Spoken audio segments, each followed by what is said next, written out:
You're listening to the 88.3 FM, WXUT, Toledo's only alternative. It is currently 11:07 right now, and we are broadcasting live from the top of Toledo's Park Tower in Toledo, Ohio. My name is Jeremiah Jefferson, and welcome to the last episode of the Vibing with JJ show. Hoping everyone's doing having a good day today on this kind of rainy, kind of cold. I was about to say, we're so weird right now. Just it was snowing like for the past few days, but now it's just raining, stuff like that. But yeah, hopefully everyone's having a good day. Last ever episode, I'm about to say I can't believe that it's finally here. It's been a pleasure. I started this back in like September, and I was like, since I graduate, which I graduate in 3 days, this upcoming Saturday, so that's super exciting. I was like, I want to do a show before I graduate, so did this show, and it's been a pleasure doing this show and just talking about everything sports. So, and everyone that's listened, called in, supporting me through everything. I appreciate you listening to it and hope you're willing to listen to this one. So I just want to say thank you for supporting me, and it's been a pleasure doing this show. We got a lot of stuff to talk about, but first I was going to say I have some special guests with me because this is the family edition episode of the Vine with JJ show. I got two people, I'm going to say, in the studio right now. My cousin KJ, who's been on the show before coming, but we got one person who's been in the show and another person who hasn't been on the show. This is the first time. So they're really big sports people, and I'm happy they're part of this last edition of my Vine with JJ show. So I want to have everyone introduced to my dad, and my Uncle Mark. How you guys doing? Good. We're doing okay. No, okay. I was going to say, I really appreciate you guys coming on for the last episode. I'm going to say, I was like, I want to do like a family episode. I have people come in, so I really do appreciate you guys coming in on the show.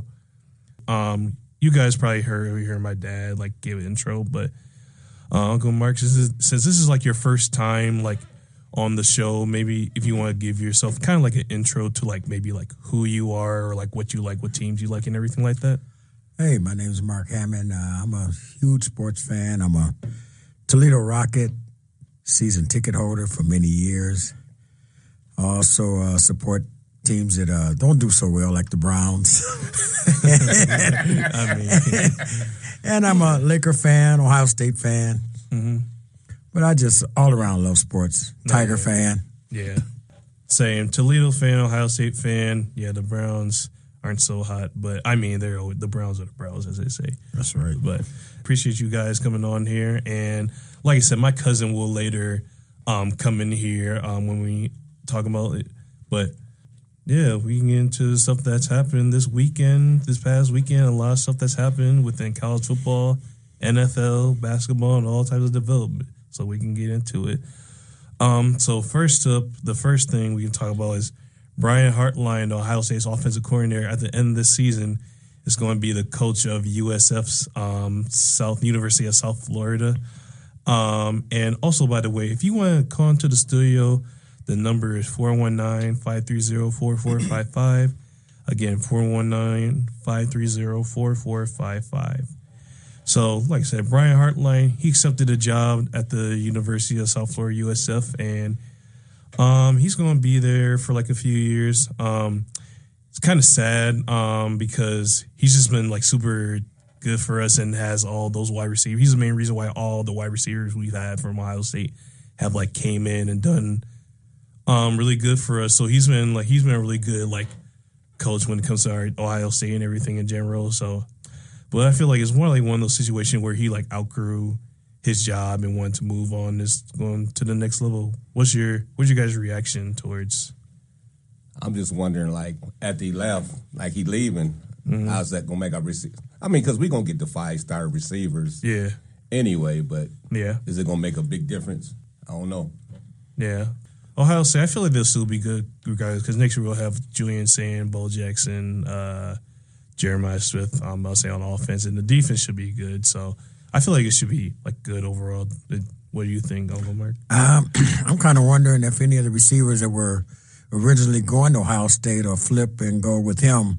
I was thinking about that, because since he was such a big part of them coming to Ohio State or a big recruiter of receivers. A lot of them may want to go to Florida. I know I'd rather live in Florida. Hey, I'll blame them for rather than in Florida. It gets cold here. It's warm there. I would just want to just stay there the whole time. Chris, I guess I will say, even though Brian Harlaw is leaving, you heard Chris Henry Jr., like Chris Henry's son. Chris Henry. Yeah. I was going to say he committed to Ohio State still. Did he? Okay. Yeah, so he's not leaving, so he's still committed to Ohio State. So you have Jeremiah Smith and Chris Henry Jr. at Ohio State. I think Chris Henry Jr., he's like a 6'6" wide receiver. Ooh. So, and Abbas, he's going to be a freshman this upcoming year, so they're going to be good. He the top freshman, I believe. Yeah. I think so, yeah. So Ohio State, I feel like they'll still be fine. It just sucks that he's leaving, but I feel like they'll be fine in general. But we'll see where that goes and how it transpires. The next coach that we could talk about is Matt Campbell. He's leaving Iowa State to become the coach of Penn State.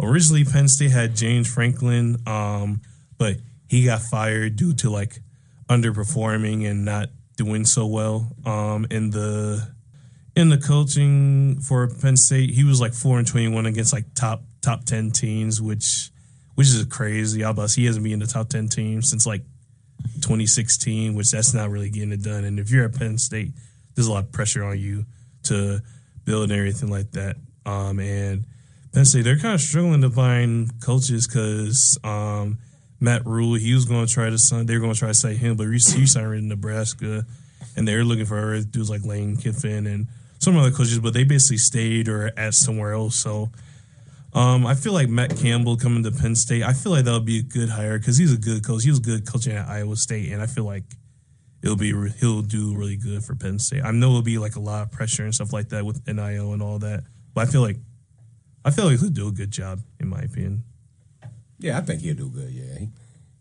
I think he'll do real good. You think he'll do good? Okay. As long as they give him a chance, to build his program, instead of 1 or 2 years and want to get rid of him right away, Yeah, give him a chance to get his people in there. And he's a good recruiter also, so it should be good. Yeah, I was going to say, and I feel like they just needed a different voice because I feel like James Franklin, he always, like when it came to like, just like big games, they always like fold under pressure and stuff like that. And so I feel like he probably like lost the locker room and then losing to like UCLA and Northwestern where you're favored by like 20 points. I feel like if you lose back to back like that, I feel like your coaching job is going to be a jeopardy overall when it comes to that. So, hey, we'll have to see how that goes. But Matt Campbell, he should be good from Penn State. I know it sucks for Iowa State fans and players to see him go, but I feel like he'll do good for Penn State. Hopefully, Iowa State can bounce back and find someone that could get the same production that Matt Campbell did. And then the last coaching job that we can talk about is Jason Candle from UT is leaving UT to go to the University of Connecticut, UConn. I did not expect this to happen at all. No, I still don't understand. Yeah, I was going to say because I didn't think. I don't know. I was going to say, I feel like UConn, I was about to say this year, they've been like good. No one expected UConn to be good like that. But I didn't think Jason Candle would leave because Toledo, they're always like in bowl games, always like competitive and everything like that. So I never thought he would leave and everything like that. But hey, that's just, I'm about to say all the coaching and everything like that. It's just crazy the amount of coaches that have left teams and like gone to other teams and everything like that. It's just a crazy thing overall. Yeah, he's been offered a couple of years in a row. He's been offered like OC positions at other colleges with way more money, and he stayed loyal to Toledo a long time. And I just figured it was just I guess he figures it's his time, but it's puzzling. UConn of all places. Yeah, I was about to say, that's not really a football school. Yeah, you think of it for like basketball. What's UConn record? I think they have like 8 or 9 wins this year. So I mean, they're doing good than what they used to in football. But yeah, you don't think of UConn as like a football school. You think more of it like basketball and stuff like that. So I don't know. Maybe he can turn and make them even better, but I don't know.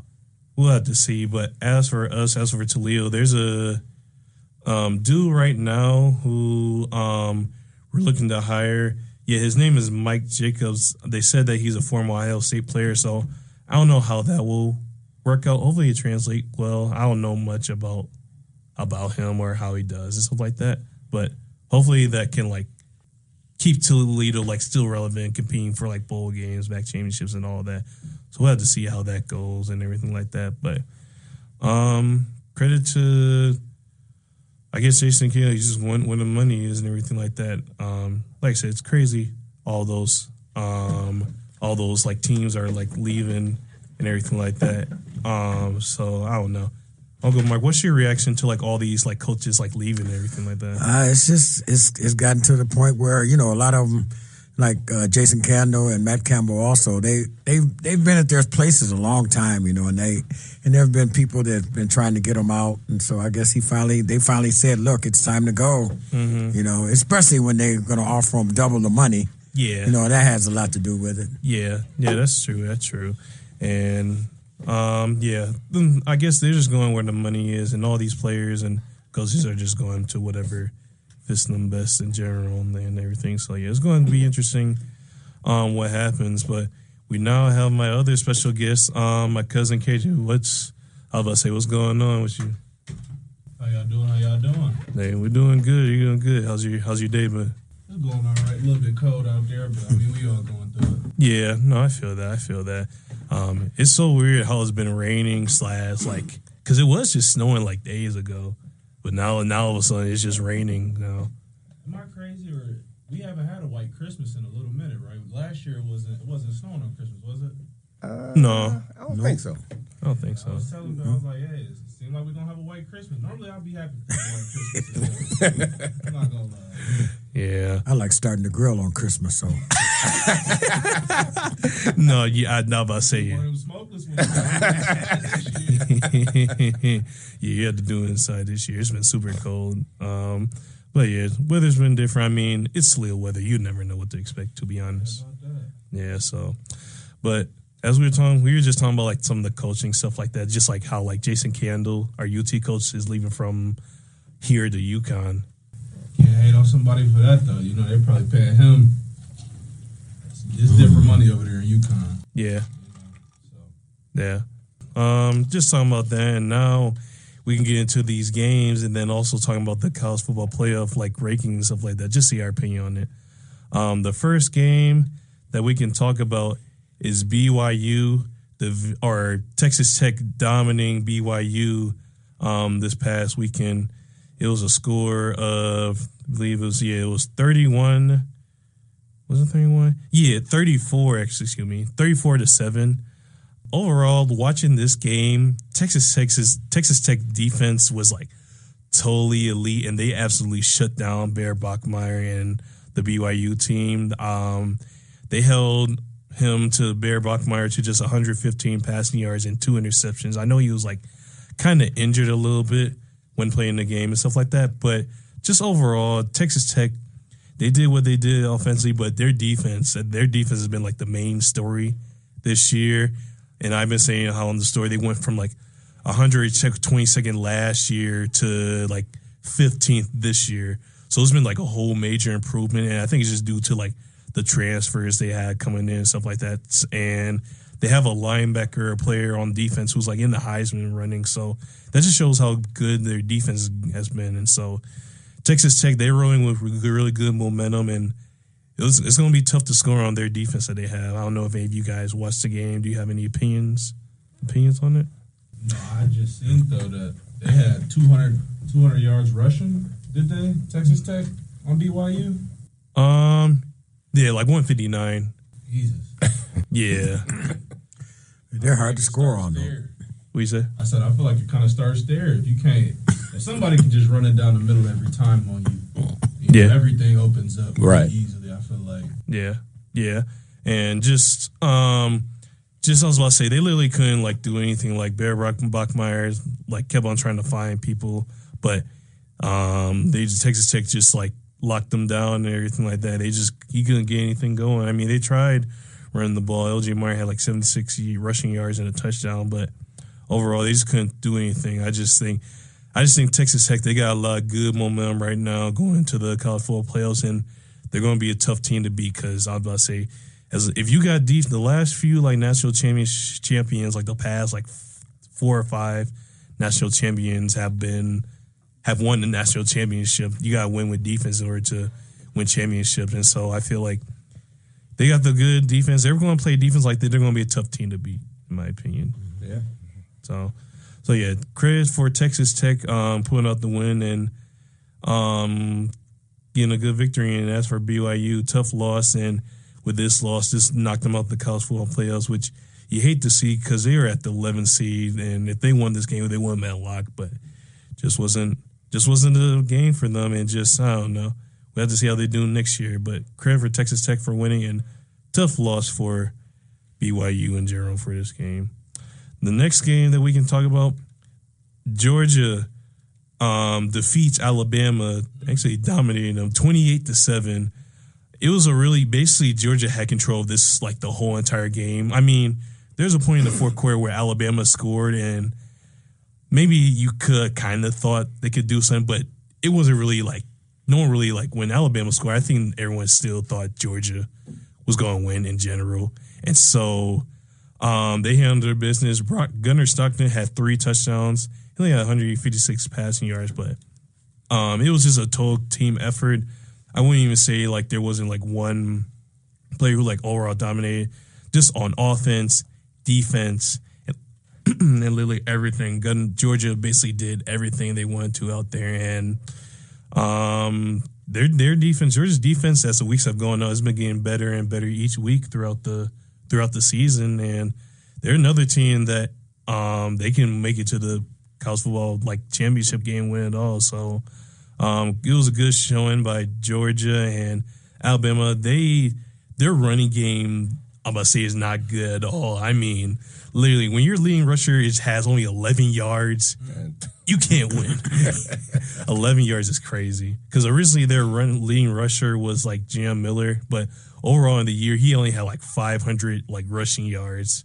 So and he was out for the game. So, and I think their leading rusher was Daniel Hill, and like I said, he only had like I said 11 yards, which is pretty crazy. So I was about to say, you don't got no running game, you can't win overall. So I don't know. He had more rushing yards in this room. Basically, I was about to say, you put us all on the field. I was about to say we could rush probably more than they did. Yeah, Georgia defense is hard to run on though, man. Yeah, they play really good defense. Yeah, I was about to say, with all the big bodies they have down there, and they're always good at like stopping the run and stuff like that. And always that's something that like gets people. Do you know that how they like on the defensive line when the core Alabama's about to like stop the ball and they like shift from one side all on time, that always gets everyone. That's like what they always do. Yeah. But what's your guys's if you guys like seen and say what was like the main takeaway? Where did you like mostly see that you thought Georgia did? Basically, what did you like out of the game from what you saw? Like you said, I think the defense just killed them. I mean, I think their total rushing yards was -3. They had -3 yards on the game rushing. So I mean, if they know the only way you can get yards is passing it, you know what I'm saying? It's hard for you to get anything going because you can't make them respect your run game. Right. Yeah. So Yeah. When you can't do that, it's like everything else falls in line. We know where you're going. We know what we got to do to stop you, and you can't even get no rhythm with that. Yeah. And it's so weird because, Alabama always running the ball. For them not to show up like that, it just, I don't know, it seemed different. Yeah, I'm about to say it's totally different. I'm about to say, I mean, Kalen DeBoer, he's not like, because he came from Washington and they mostly passed the ball. Yeah. So, I mean, there wasn't really a big emphasis on running the ball, but I didn't think it was going to be like this bad when it comes to rushing the ball. I feel like that's going to cost them because if you can't run the ball, like I said, you can't beat anyone, in my opinion. So I think with 3 losses, Alabama should have gotten to the playoffs. No. Especially where they showed. Yeah, I was going to say, because they lost to Oklahoma. They barely beat Auburn, and Auburn wasn't that good. And then they just got beat by Georgia. So I say no. I feel like they snuck in. I feel like I don't know how they got in. They just by their name alone. By their name, yeah. Alone. Alabama bring money, so they just their name, Yeah, and I was going to say, when they face Auburn, like, they switched spots with Notre Dame. If you were saying, like, why would Alabama be, like, still, like, why would they flip over Notre Dame? And the commissioner who like runs the college football players like so we're saying like, oh, they got a real tough win against Auburn at home. I'm like, okay. I mean, Auburn's had like 5 wins. I'm like, I mean, how gritty can you? I mean, rivalry games, you can throw a record out the window, but he's like really tough. Okay, bro. All right. I just don't think they wanted to let Alabama miss them. Yeah. I feel like that, like y'all said, the name's so big, they just like, we can't let Alabama miss the playoffs. But I don't see them beating Oklahoma first round. No, I don't see them doing that either. Especially if they can't run the ball, then it is going to cost them. Oklahoma's defense is really good this year, but I don't know. We'll have to see those. They're in, which I don't personally agree with it, but hey, I'm about to say they want Alabama to be in there, so we'll see how they do.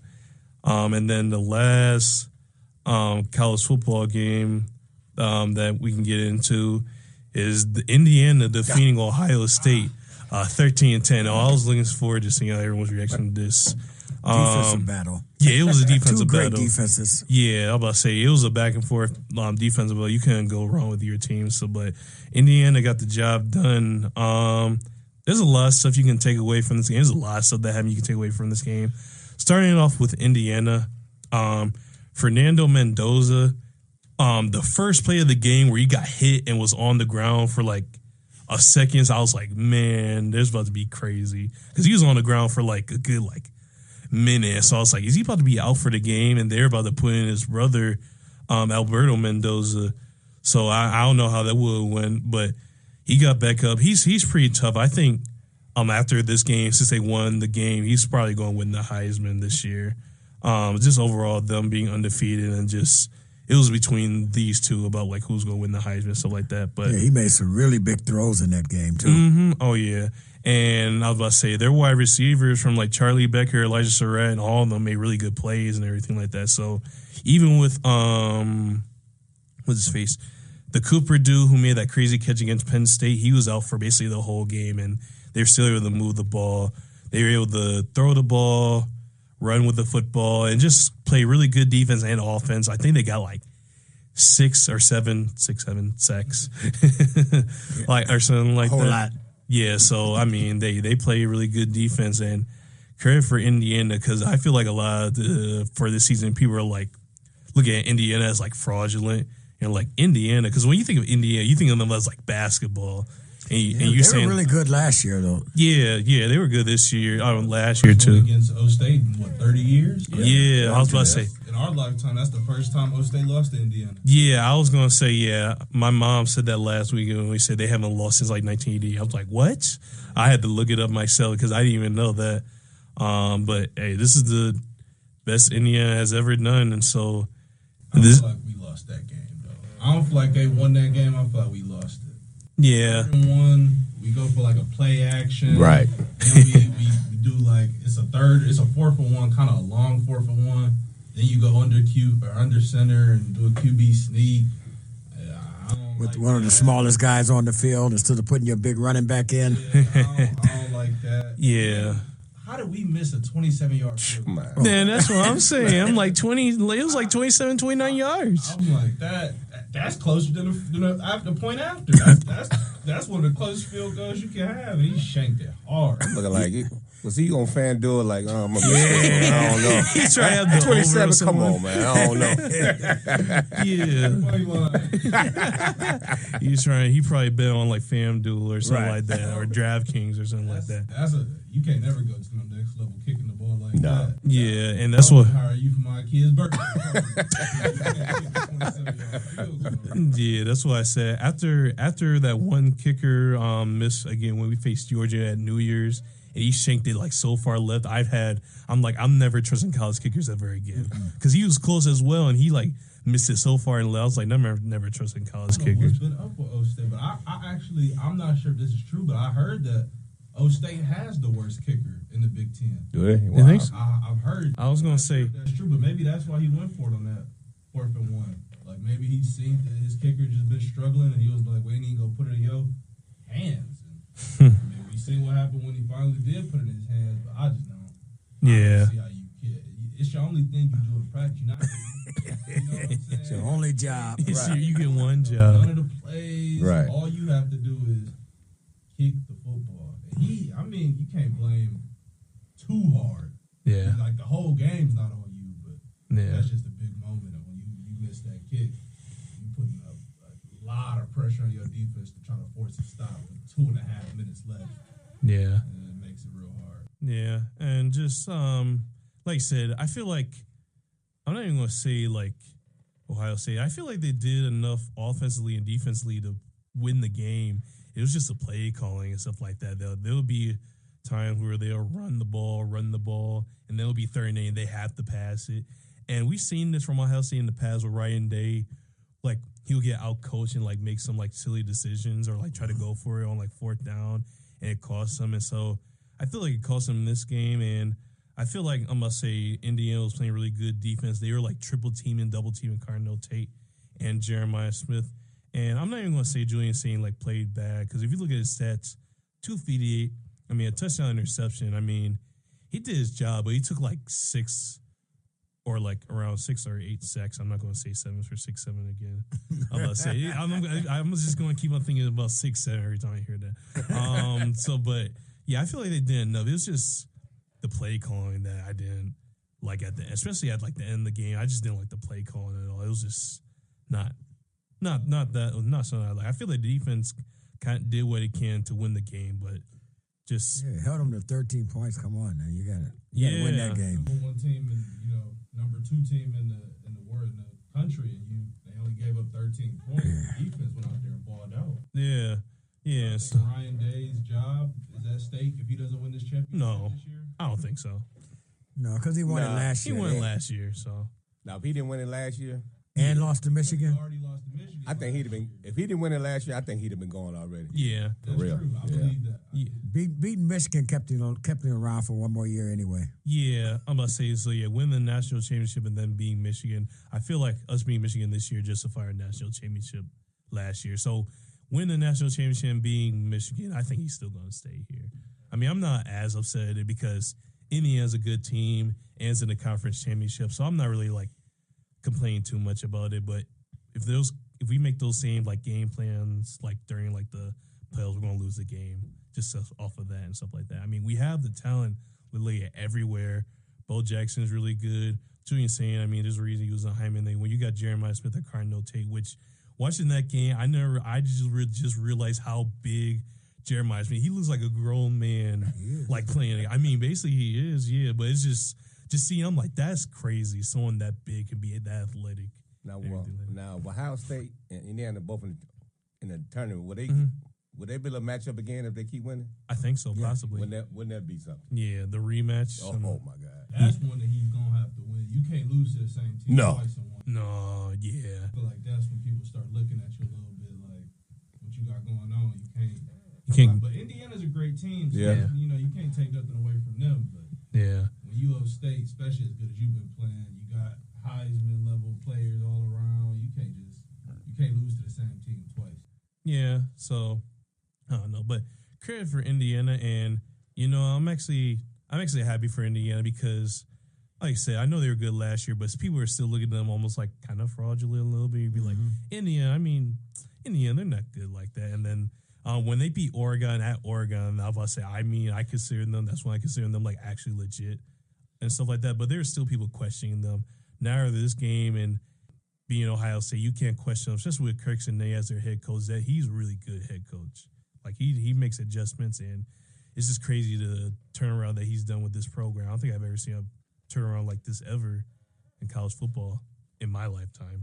Not that I've seen. So, but yeah, credit for Indiana for winning this game, and they're number 1 seed in the college football playoff, and they're looking to do what they can to make it to the championship. And for Ohio State, they're looking to bounce back. You got the talent to make it. Both of these teams can win the championship. I think they both have the roster to win the championship. It's just fixing the game plan, and Ryan Day just can't call some of the calls that took place and everything like that. So we'll have to see how it goes. But credit for Indiana and Ohio State, just got to make adjustments. Now, as we're talking about the college football playoff, I kind of want to get into these rankings about who made in and who didn't or who made and stuff like that. So looking at the rankings and everything like that, obviously Indiana, they're number 1. Georgia's number 2. Ohio State, we're number 3. Texas Tech is number 4. I probably would have switched Texas Tech and Ohio State. If we're being totally honest, I probably would have switched Texas Tech and Ohio State since Texas Tech won their conference championship overall. But they're I knew Ohio State was going to be in the top 5. So yeah, that's the top 4.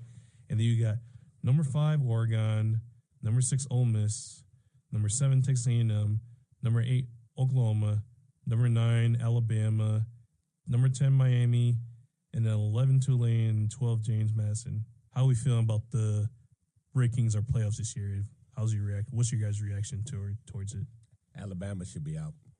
Yeah, I think so. They got to figure out a different way to seed these teams, and I think they should take the top 12 teams. I don't care if you win your conference or not. It should be the top 12 teams. Yeah. James Madison I think they got them like plus 22 or something in the playoffs. Yeah. I mean, I don't think you need to be in the playoffs. Right. If they know that you're going to get killed. Plus, I don't like how they do it. You know, they go meet in the back room and they come out like, okay. I don't even like that. It's like. Yeah, I was going to say, I feel like you said, I'm about to say, forget conference championship. Like, if you're, like, in the conference championship, say you're, like, the 17th seed, I don't think you should get, like, a automatic bid. Like, you won the conference championship, but it still wasn't good enough to make it to the playoffs. So I feel like, like you said, the top 12 teams, you just do it by that. But personally, with me, I'll take Alabama out and put Notre Dame in, which we'll be talking about Notre Dame in a second. But overall, I feel like Miami getting in. I feel like Miami, I'm about to say, is fine getting in, but I feel like they added James Madison and Tulane there because you know how the NCAA basketball tournament, they have like those lower seed teams that are in it, and then they can have the potential upset. I feel like that's why they add them in. I was going to say, some people are saying it's interesting how, like in college basketball, if there's like a 13, 14, 11 seed that upsets a team in the college basketball tournament, we're all like a fan of it. Mm-hmm. But when it comes to the college football playoffs, that's like different or something like that. Do you feel like the same about that, or do you feel like I don't know if you understand what I'm trying to say. You get it? I feel it was different because college basketball is how many teams in that tournament? Like 64. Yeah, and this only got 12, so that's a big difference, you know. On top of that, I feel like it's easier for like a team that's not as good in basketball to just get hot, hit shots that they're not normally hitting, do things they're not normally doing. Yeah. I don't feel like in football, you got to at least be comparable. Yeah. To be comparable. Right. You know what I'm saying? Like, because I feel like if that was the case, we would see it more during the season. Yeah. Like teams upsetting teams, but we normally don't see that. Yeah. In basketball, I feel like it's a little bit more random. Right. If you go out there and hit 15 threes tonight, everybody got a chance. But it ain't like that in football, though. Yeah, so I don't know. Yeah, but I feel like the best 12 teams should be in, regardless of like conference championship and everything like that. And so, but it'll be interesting. And with the college football, well, before we move on to the predictions, I guess we could talk about Notre Dame and their whole situation. They got a lot of stuff going on. I don't know. It's too much. Yeah. So Notre Dame, I feel they missed the playoffs. They didn't get selected. I know, like, kind of like they had those losses against Texas A&M, Miami, but I feel like they only lost by like 3 points against Miami and 1 point against Texas A&M, like last minute. And so they got missed out the playoffs and stuff like that, which I understand why they would be upset. But they decided to opt out of their bowl game. And their athletic director is like complaining like throughout the whole team, saying like it's unfair and everything like that, like calling out the ACC and all the other team. But some other commissioners are like saying, and all the fans are saying like you should win your games. Not about to see you're complaining, but you should win your games when you did. Or either join a conference. Yeah, they play all the other sports they play in the ACC except football because they want to keep all that money to themselves. Right. Yeah. So if they weren't so greedy and been a part of the conference, they'd have probably been in. Yeah, I was wondering to myself, like, why are they independent? I was about to say, so it is for, like, is that why they're independent? Independent because they got all that TV money. They get to keep it all themselves. The conferences got to split the money up. Oh. You see, Notre Dame don't have to split nothing with nobody. They keep it all. That makes sense. That makes sense. They don't have to split it with nobody. All that TV money, everything they get to keep.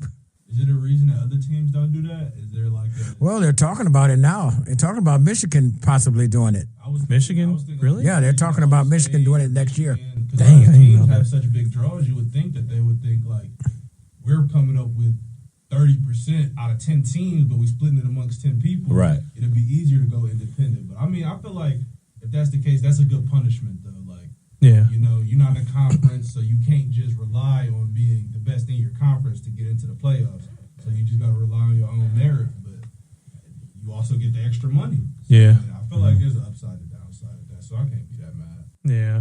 Yeah. So it's just, I don't know. Like I said, I feel like if it was me, I'll have Notre Dame and. Yeah, they definitely should have been in it though. Yeah. They still should have been in it. Yeah, especially because they're definitely one of the top 12 teams, if not top 5. Yeah, exactly. And I'm trying to see Jeremiah Love in the playoffs because he went really good. Right. He was really good last year. Like Tulane better than Notre Dame. Come on, come on, man. Tulane is playing Ole Miss, and they lost to them already by 5 touchdowns. Yeah, yeah. And I think it's just one of those things where they just want they want them to be like the college basketball, like NCAA tournament, and see like possibly an upset. So maybe there might be an upset and they might be justified, but I don't know. Yeah, I feel like it should be the top 12 teams. Yeah, so now they're probably going to have to go to 16 teams now. Yeah, yeah. I'm about to say probably. I feel like that would make the most sense. So there'll still be somebody getting left out. Yeah, I was going to say, is somebody getting bye weeks right now? Is the top 2 teams? Top 4. Top 4 teams? Okay. Yeah, it's the top 4 teams and everything like that. So, yeah, it should be really interesting with all these things. I feel like these should be some really good games that are coming out of the college football playoffs and the bowl games. But I guess with that, we can kind of talk about these predictions on the games that are taking place in the next few weeks. So, first game, Miami is facing Texas A&M. Miami got in. I'm about to say one of the last teams got in. Texas A&M, they were kind of safe, being in there. And I feel like that should be a really close game. If I had to choose who I've picked to advance, I guess if I had to, I'll go Texas A&M to win that game. To go to they the next lost round. their coach, right? Didn't they lose their coach? Miami? No, Texas A&M. Oh, I did they? did hear something about that. Didn't they? He's about to switch to a different team, so they told him he can't coach for the playoffs. Yeah, was that Texas A&M? I thought I didn't see anything about it. I think I heard that too because I remember seeing a video about it. Because it's gonna make a difference if they coach not there. Yeah. Somebody. Yeah.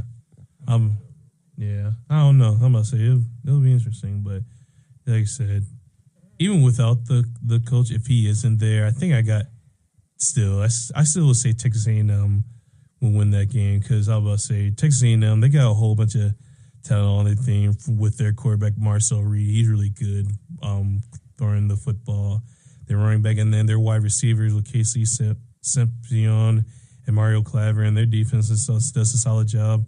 I feel like Texas A&M, they could win the game. Miami could come on and play good defense because they're Malachi Toney from Miami. He's super good. He should be a senior in high school, but he's a freshman right now, so which is crazy. So it could be either or, but in my opinion, I'll pick Texas A&M to win this one. I don't know. Who would you guys choose? Same thing. They got a really good defense also. Mm-hmm. So yeah, Texas A&M. Yeah, I think Texas A&M. A&M. Who would you say? I also got Texas A&M. Texas A&M. Okay, so we all right. So we kind of are in agreements and everything. So speaking of team coaches that are leaving, Ole Miss faces Tulane, so that's going to be interesting. He's definitely gone. Yeah, they won't even let him coach. Yeah, I'm about to say so. Lane Kiffin left Ole Miss, and I don't know if it's going that could be really interesting. And you know what? I'm picking Tulane to win that game. Mm-hmm. They beat them by 5 touchdowns. You actually like Tulane, or someone's telling me to pick? No. Someone's just telling me to pick Tulane. No. I'm going with Ole Miss on that. You're going to Ole Miss? Yeah. If I had $10, somebody told me I had to put it on one team, I don't care if Tulane pays out $1 million. Tulane. I don't see them winning that game. I don't think they're equipped to beat Ole Miss. If Tulane win that game, they gonna be singing that "One Shining Moment." I forgot about that song. Hey, yeah, you could be right. Hey, that's funny. I forgot about that song. That's hilarious. Hey, they're about to go on the Cinderella roll, and I'm about to say that. And I would be. I don't know. Yeah, just You said what? You think Tulane gets to the championship? No, I don't think they're going to be sitting around. I think you're just going to get there before the clock strikes 12. Yeah, so I don't know. I'm going with the bold prediction. I'll pick Tulane. I know everyone else is picking the Ole Miss in here. Yeah.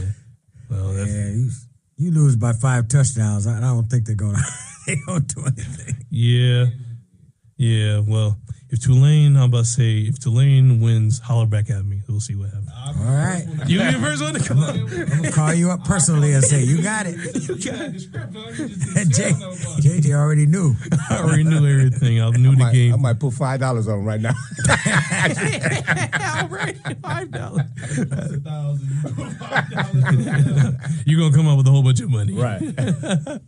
Oh, that's funny. That's funny. But hey, we'll have to see this one. The next one, I'm about to say another game. Oregon faces James Madison. This game, I think I'm going to pick James. No, Oregon.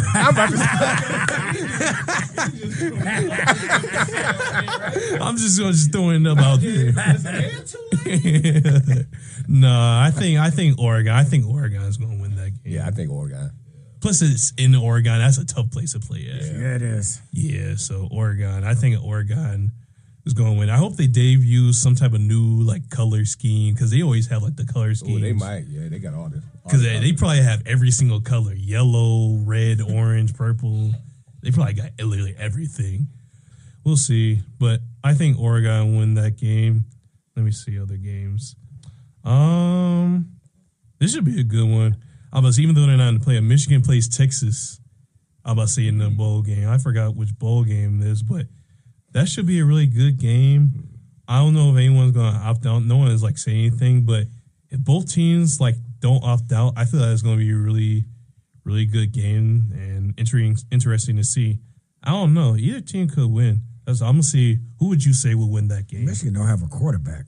I mean, they got Bryce Underwood. Yeah, he don't throw the ball though. Yeah. I'm going to say Texas. Texas? Yeah. I was going to say I saw people saying that Bryce Underwood plays so bad, they're calling him Bryce Underwear. Bryce Underwear, that's crazy. I busted out laughing when I saw it. I'm like, Bryce Underwear is crazy. I don't know. Either team could win that. Who do you think? I like Texas, but I want to see Michigan win. Because I'd like them to go as far as they can so we can meet them again, beat them again. Hey, I like that. Really enjoy that. Yeah, I like that. 2 times 1 year. I think Texas is kind of upset that they didn't get in the playoffs. Yeah. So they might want to take it out on Michigan. So that's another thing. They're highly motivated. Yeah, about to be taking it super personal. I don't know. Could go either or. I guess I'll go with Texas because Texas defense is really good too. So I'll probably say Texas could win that game. And then let me see who other games. Another game that should be good. These are also I got 3 more games. These aren't any of the college football playoff rankings. And then I guess I'll go into who you think's going to win all. BYU faces Georgia Tech. These 2 teams where I feel like not everyone probably looked at them, but I feel like both teams kind of have something to prove and want to prove something. But I guess in that game I'll probably go BYU just because. I'll go with Georgia Tech. You know Georgia Tech? I thought they gave Georgia a really good game for a while. Yeah, that's true. That one could go either or. Either team can win, but yeah, I'm not surprised Georgia Tech wins that game. I'll probably go with BYU. Who would you? Yeah, Georgia Tech. Georgia Tech? Yeah. Okay. All right. It's a 3 against 1. I feel like I'm singled out on stuff. I'm the intrusive one. BYU has a good chance to win. They could always pull up an upset. I don't think it'd even be that much of an upset if it was to win. Right, because they're close to a playoff team. Yeah, I think BYU has a good shot at winning that game as well. I think that's a real toss. Yeah. Mm-hmm. Yeah. You can flip a coin either way. It's probably going to be one of the better games that's not in the playoffs. Yeah, that's true. So, either one can win. This should be really interesting. We got 2 more games that we can talk about. Iowa faces Vanderbilt. I think Vanderbilt will win because I think Diego Pavia is super good. I like him a lot. He's really good. So yes, if I had to say, I'll go with Vanderbilt. Yeah, me too, Vanderbilt. Vanderbilt, okay. And then the last game, since we play in the bowl game, Toledo faces Louisville in the Boca Raton. Boca Raton. I'm about to say bowl. They got so many weird bowl games now. I saw so many different. They got the Pop-Tart Bowl. Everyone's excited about the Pop-Tart Bowl. I was like, wait, every that's what people are excited Boca Raton, is that new? Yeah. I think that is kind of new. I've been there for a few years. What about the Boca Raton? That ain't new. That's been down there. It's been there? We hung out down there when we were down in Florida. Wow. It's nice little area. Yeah, but I was gonna say because I have NCAA football 26, and I play like a dynasty mode with like some of my friends, and it showed like some of the names that are on there. I'm like, bro, what type of bowls? They got like the Rates Bowl and the LA Bowl. I mean, there's some that I gotta come from them getting rid of so many bowls because of the college football playoff. Yeah, right. Yeah. Like the Rose Bowl, that's not even. Is that a? I mean, that's a thing, but they're in the college football playoff thing. I feel like the college football playoff, like the bowl games are in the college football playoff, should be separated, and they should be playing at their game. Because I used to love it where, like, say like the national, you're not in the national championship, but you would play in the Rose Bowl or the Fiesta Bowl or the Sugar Bowl and all that stuff, or stuff like that. And so I just feel like they just separate and stuff like that. And I remember someone talking about it inside this station. They're saying they should make the championship game at the Rose Bowl, and everyone should call it the Road to the Rose Bowl. I feel like that would be a really good name to I can see that because it would be almost like Road to Glory, but you say Road to the Rose Bowl. So I feel like that'd be really good. But we'll see. But yeah, I feel like they just have I'm about to say bowl names just to have everyone there, like the Duke's Mayo Bowl. That's a thing. Yeah, the Duke's. Oh yeah. I have no idea, but I just think that's been there a couple of years too. They be eating a lot of mayo with their hands. It's like they have a big contest, a mayo eating contest. Yeah, like I'm gonna say that almost they reminds got the potato bowl, the first responder bowl, the salute to veterans bowl, the Game of Bud bowl, the Myrtle Beach Bowl, the Xbox Bowl. They about to say the Xbox. Yeah, never heard of that. I'm about to say, watch next year. They're gonna have the TikTok Bowl, the DoorDash Bowl, bro. They got all the names. Wow. So I saw them. I'm like, man, what kind of name are these? I feel like I was about to say. So I feel like they should have less bowl games. I mean, probably because of the more teams are opting out and stuff like that. That's probably why there's this many bowl games, but. Yeah, when I saw the Xbox Bowl and stuff like that, I think I saw one. I forgot which one, but it's one of these bowls games. But on the main logo, it has a picture of Tony the Tiger. So it's basically playing the Kellogg Bowl, the Kellogg Bowl. So you basically, man, if I found out I'll be playing the Tony the Tiger Bowl, I would have left. I would have opted out. I think they got to come up with all these bowls. It's just to keep up hype for those teams because some of those teams they ain't got no chance of sniffing the playoffs. Right. Yeah. At least you can go somewhere, have a game, get hype. And you out of town. Yeah. Warm. Yeah. Instead of just saying well, you played your season, man. Just go ahead, go home. Yeah. Actually, I just found it. I was about to say, the Sun Bowl. Everyone's heard of the Sun Bowl. Yeah. I was gonna say that's basically sponsored by Tony the Tiger. So basically, Kobe. Yeah. So I guess it's kind of. I mean, Sun Bowl has always been there, but Tony the Tiger Bowl, the sponsorship is kind of crazy. So, but yeah, that's all the bowl games, and I guess last thing when it comes to college football, who do you think has a chance to win it all possibly? There's a lot of teams. Yeah, there's a lot of teams. I would say the top four. I would say would probably be Georgia, Indiana, Ohio State. And probably Texas A&M. They all got. I mean, Texas Tech. I say they got really good defense. Yeah, we're not thinking about Tulane or anything like that. Oh, Tulane. Well, no. I mean, I wasn't thinking about them. But I mean, now that you said something, no, not Tulane. No, okay. Hey, just had to throw it out there for any Tulane fans out there. I guess Bama could, but no. Nah. Man, if you bet Tulane to win the national championship and bet on that, you'll be a millionaire. You got house over, yeah. Hey, Watch someone call into the studio and be like, hey, you need to stop talking about my Tulane team. I was about to say, be like, hey, I apologize. Right now, the things on the door. Y'all gonna stop hating on Tulane. Be like, hey. I'll be like, hey, I'm sorry, sir. I'm not saying I didn't mean to disrespect you. But I don't think Tulane thinks they got a chance of winning that championship. The players, but I'm saying the school. Yeah. You go tap a student on the chest right now. You think Tulane gonna win this year? No. They probably wouldn't even know what that name team is. That's funny. Hey, this should be really exciting, but obviously it's Ohio State. I'm always gonna go for Ohio State to win the championship. So yeah, we'll have to see what happens. But with that, I think we're going to take a quick 5-10 minute break, and we'll be back in a few minutes. But like I said, this is Vibing with JJ show, though, so don't go anywhere.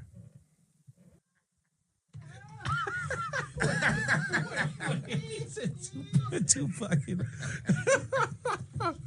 Oh, that's funny. That is funny. All right, we are back on the Vibing with JJ show. I'm about to say enjoy some good laughs off what song? It says right here, off the Bare Naked Ladies 1 Week. What a song.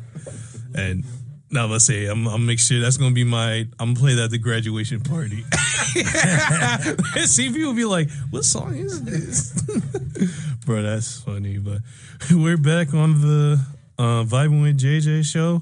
And now we're going to get into these NFL reactions and then these basketball reactions, and then I'll give a final word of the show and talking about this weekend graduation and everything like that. So we can now get into it. So the first game we can talk about, the Cowboys lose to the Lions on Thursday Night Football, and it was a score. Let me go back. It was a score of 30-44. I apologize. I know we're talking about the Cowboys. I don't want to talk too much about it. You don't want to talk too much?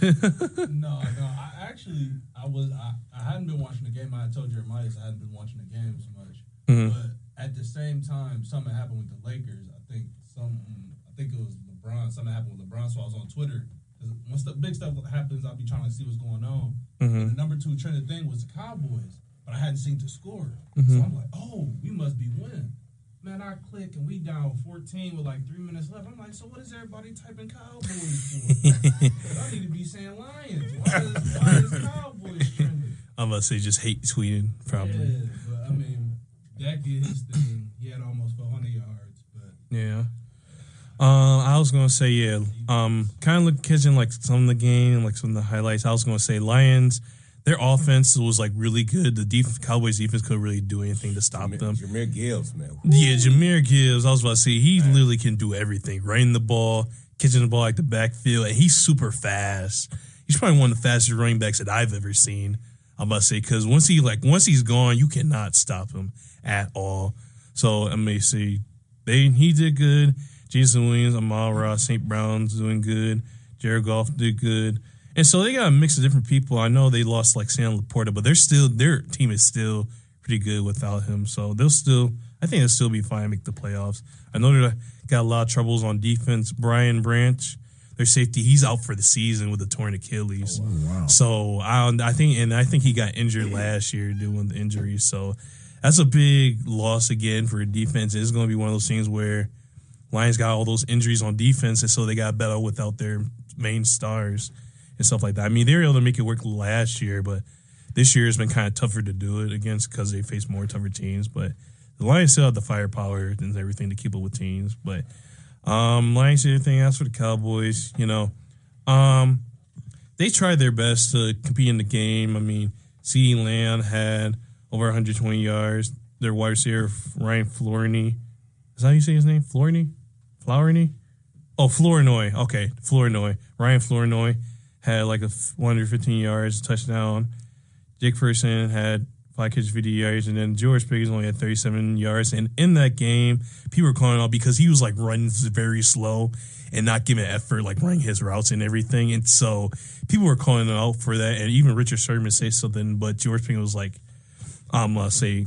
George Pickens made a post on Instagram and tweets, and then immediately, but someone called in saying how George Pickens said that Richard Sherman was trash, and he wasn't nothing without the Legion of Boom, because we saw how he was against and when he was on the 49ers and stuff like that. And so he was just saying how, like, George Pickens was trying to say how Richard Sherman was trash. He's nothing without the Legion of Boom and stuff like that. And just like saying like, just calling him like trash. And he said, and stop being like a judging off the analysts and picking off players back and stuff like that. So yeah, Cowboys, they struggled. George Pickens, I mean, he's super talented. I think he's like second in yards. Let me see. I think he's third in receiving yards, but I'm like, is he, if for all the stuff good he does, the outside stuff, it's just like, are you willing to pay him like $30 million per year for all the outside antics? Let me ask y'all, since I got some Steelers fans in here, did y'all notice this when he was still with the Steelers? Yeah. Notice the lack of effort? Yeah, I was going to say, because there's a lot of times where if he didn't like get the ball, he always like complained. There's a report where he showed up to, because you remember how we played on Christmas last year against the Chiefs. He like showed up to like that game, like they were required to be there like a few hours before the game. He showed up like super late with like an hour or like 50 minutes until the game. And so just stuff like that, and then just like not really trying or like blocking, like trying to block the corner defensive players whenever they're like playing and stuff like that. And it's just, he had a lot of instances in that with Pittsburgh, and it was so like, he's so great, but there's like so much like toxic stuff that's like with him. You got to take the good with the bad when it comes to him. Seems like Steelers always get those kind of receivers that always got a little bit of baggage. Yeah, I was about to say literally from Juju, AB, Chase Claypool, Deontay, George Pickens, even DK Metcalf now even has. I don't know. I guess Mike Tomlin likes drama. Pittsburgh turns them up. They go to Pittsburgh, they get a little bit more, it's a little bit more Rough Rider out in Pittsburgh, so they get that. I don't know, they get a little extra juice in their veins over there. But Pickens, he did that with Pittsburgh all the time, but when he went to Dallas, because we don't throw the ball like y'all. So when he went to Dallas, he can like catch up, he's gonna be cool, but then it's like he just go back in the modes where he just kind of selfish, like he just like, I don't know why. There's some receivers that's like that though. Like if they not getting the ball that play, they gonna run the route. If it's a blocking play, they just gonna tap the cornerback and let him run past them. It's some, I feel like that separates the good from the great. Right. Yeah. To grow out of that, man. Cause it's the money time for him. He doing that. They ain't gonna want to pay him. You can't put that on tape. You got to always show maximum effort. Yeah. You can't get called out on effort, man. Right, yeah. And you know what? I will say this, but I'll say, if I was George Pickens, I would crash out too, because if you got Kenny Pickett, Mitch Trubisky throwing you the ball, I would crash out too. I can understand the Pittsburgh why he's like that. Yeah, so hey, we'll see what happens though. But he's a good player. He's got to fix up just like the overall effort and everything like that. So we'll see what happens with that. But credit for the Lions for getting the victory, and Cowboys got to fix itself on defense and offense. The next game that we can talk about, I'm about to say it's a really good thing a really good game that we can talk about that happened. It might be game of the week. The Steelers defeated the Ravens. Yes, sir. I'm about to say it was a score of 27-22. There's a lot of stuff to take away in this game. First off, I will say that for us, the Steelers, it was a really good game by us. Aaron Rodgers looked like Aaron Rodgers from back in the day. I'm about to say throwing the football, running the ball. He did the discount double check out there and stuff, and looking like Aaron Rodgers and out there. He didn't look like lackadaisical like he has been the past few weeks. So he looked really good. We couldn't really run the ball, but we haven't been. I mean, our running game has been but this game we couldn't run the ball at all. But it was more about passing the ball. DK Metcalf has 7 catches for 148 yards, and Aaron Rodgers is doing all he can out there. He looking good like that. And if he can play good like that for the rest of the season, they look real good out there. The defense still up and down. You never know with our defense is always like up and down and everything like that. And so, I don't know. But I'm just happy that we got the game, got enough stuff to win the game. As for the Ravens, that catch. Oh yeah, that catch was. What did you think about the catch? What's with the Ravens? Yeah. Oh, that was a touchdown. I mean, I'm glad we won. If that had been Pittsburgh, I might have knocked the TV over. I'm just saying. Yeah. Because I don't. Because was it 3 steps control? I mean, it was. Yeah. I don't know. It was really weird. I thought once you're in the end zone, it's a touchdown. But I don't understand the rules no more. I don't think anyone does. Who knows? He had 2 feet down. He had the ball. Then he knocked it out. I don't get it. Yeah, I don't know. It was If it was Pittsburgh, I would have been crashing out too. I'm gonna be like, what? Because if they scored that, they up by like 3 or 4 with like I don't know how much time was left. Mm-hmm.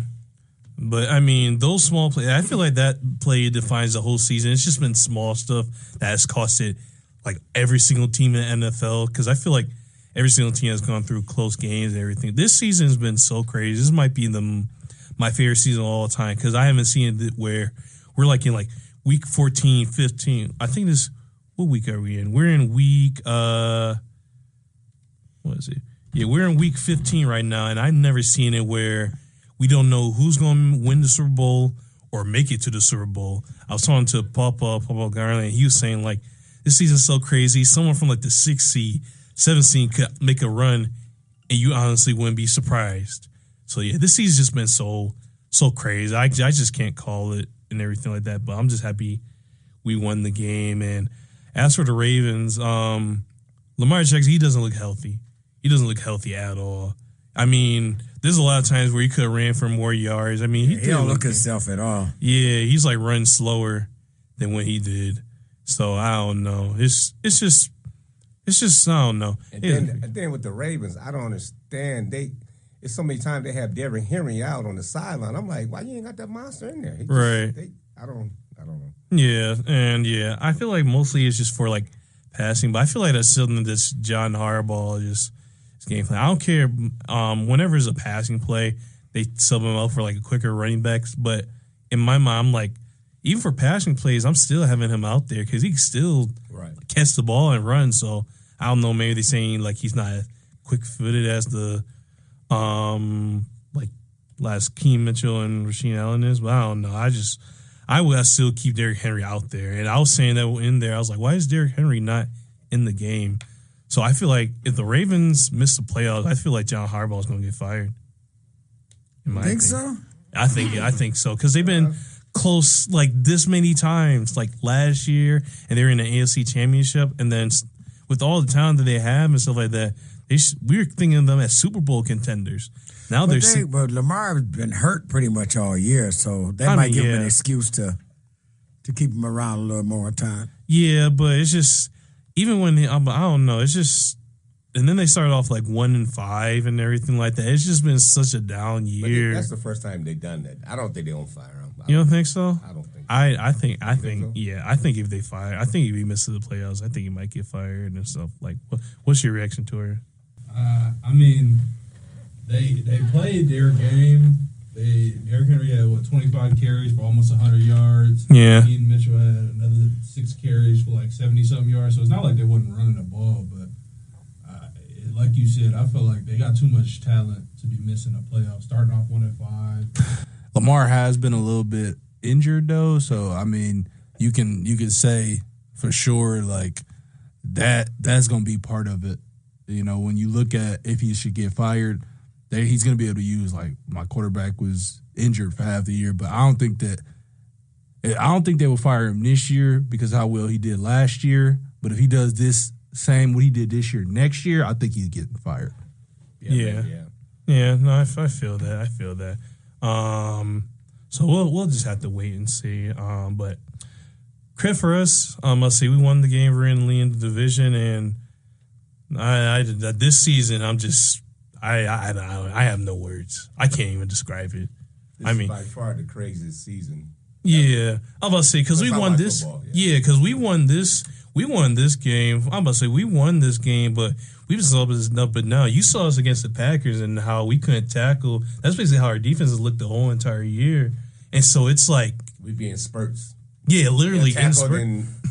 20 yards going, it's like... Yeah, so because we were up 17-3 against the Ravens, and all of a sudden the Ravens came back down and they could have won the game right there. Right. Or like how we were up against the Packers. It was 16-7 and we blew the lead. And so, yeah, I don't know. It's just, yeah, we like doing spurts, and like even against this game against the Dolphins, I don't even know how we're going to do in that. Because we can beat the Ravens, but then like struggle really bad against the Dolphins. So I don't know.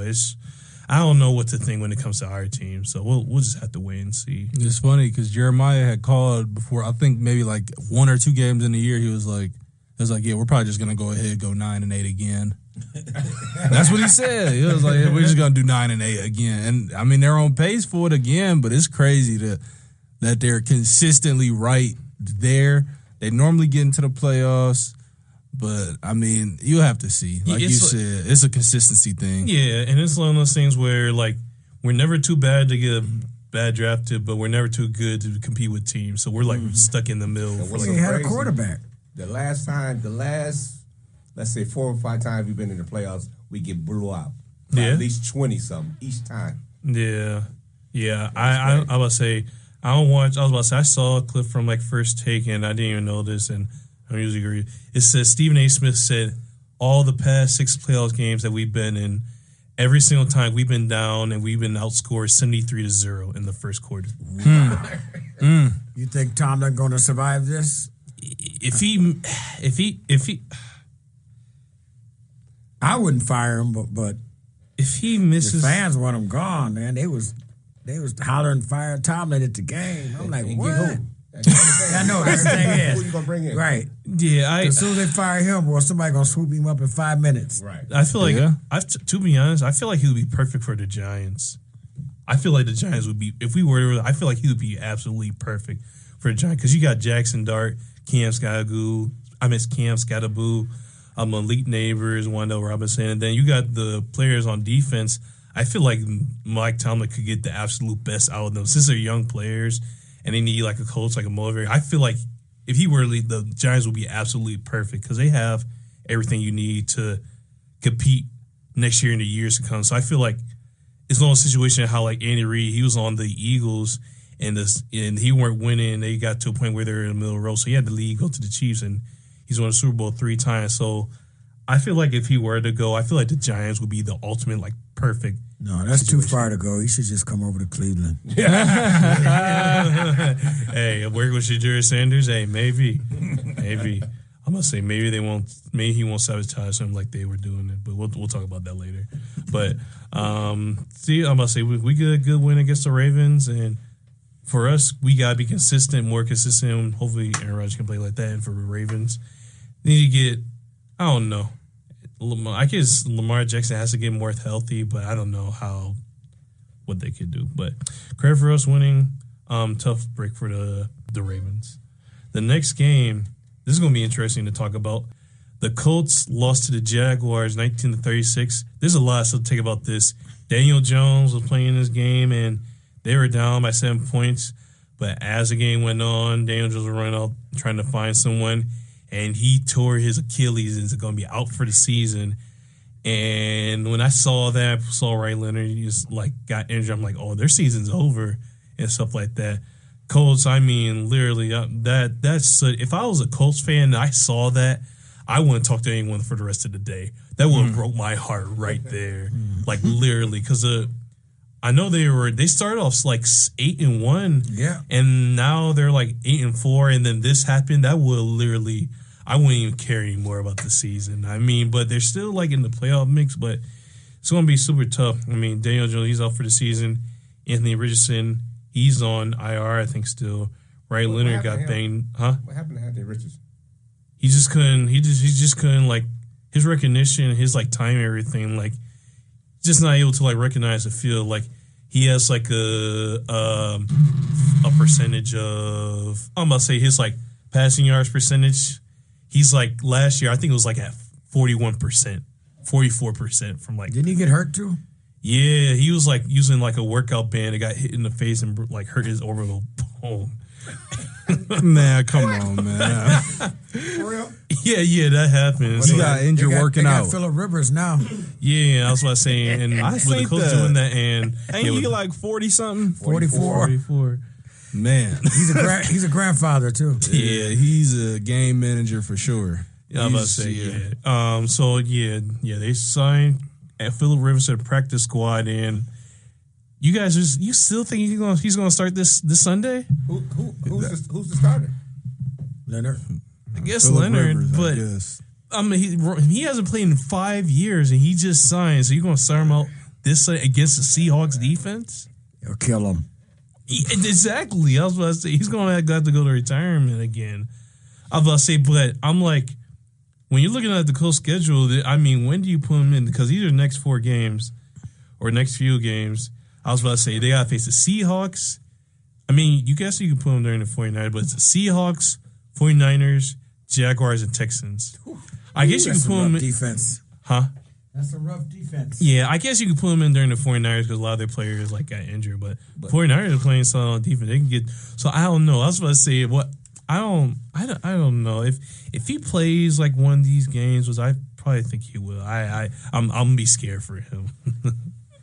I don't know. It's a weird situation. He's 3 sacks away from going back into retirement. I don't know. Was it 3? You give him 3? He might 2 light ones and one of them was to let him know like there's gonna be 2 respectful one ones. of them blindside. Yeah, one of them was he gonna walk straight back to the sideline. I'm done. I was about to say if he get hit like how Jackson does, he gonna do like Anthony Richardson, like tap out. Yeah, I was about to say if he gets injured, like if he gets hit like how Jackson Dart got hit like against the Patriots, I think it'd be like, if he gets hit like that, they're gonna have to take him to the IR. They're gonna have to take him to the ER. He gonna walk off the field like AB. He gonna dislocate something if they hit him like that. He's not. Since he's old, they're gonna have to put him on a wheelchair. Yeah, it's over if he does that. He's popping a hip. Yeah. So I don't know. The Colts situation is so weird because they're all down, but they're 8-5. I'm about to say in the playoff. I don't even know what to say about this season. And then they to get Daniel Jones, they traded away first round picks for Sauce Gardner. Yeah, for Sauce Gardner too. So it's like, what do you do? I'm about to say because there's no point of like rebuilding and saying like, oh, the season's over. That's it. You're already 8-5. You might as well just compete somehow, some way. I don't know. It's weird for them. I mean, it's been weird for everyone. There hasn't been no dominant team. Every single team in the NFL has a flaw.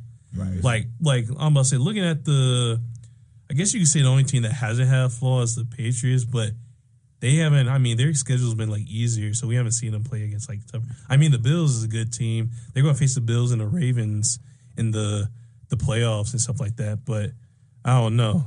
We'll have to just see what happens, stuff like that. But every team, I'm about to say, it has like a flaw, and every team, everything has, I don't know. It's weird. Next game, the next game we talk about, since you're a Browns fan, the Titans defeat the Browns in the game 31-29.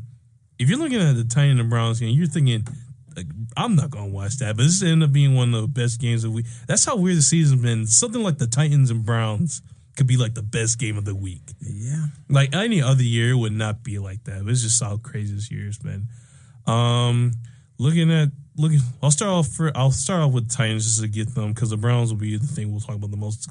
Titans, Cam Ward. I mean, when you look at stat line, 14-28, 117, 2 touchdowns. I mean, that's not the brightest, but Cam Ward. I mean, he's literally just like stuck in no man's land with the Titans. They literally got no talent everywhere else. Literally. So, I mean, if you put him on the Vikings will make the playoffs.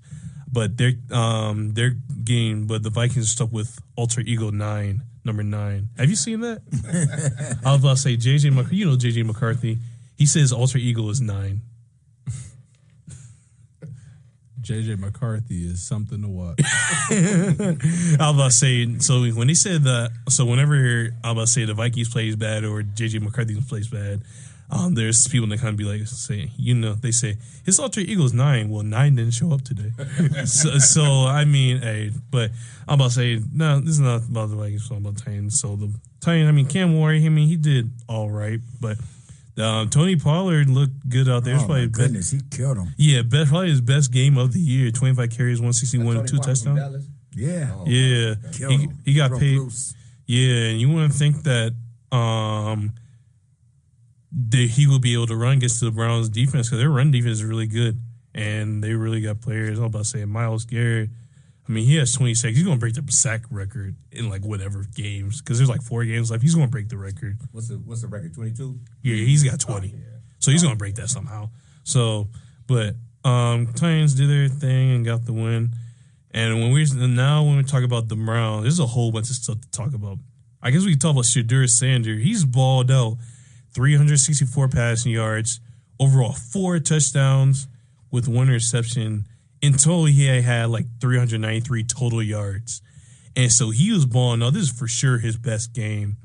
They said, I was watching, there's a show called The Rich Eisen Show, and they said that the quarterback to do that for the Browns is just only him from the original Browns, and he's the first quarterback to do that.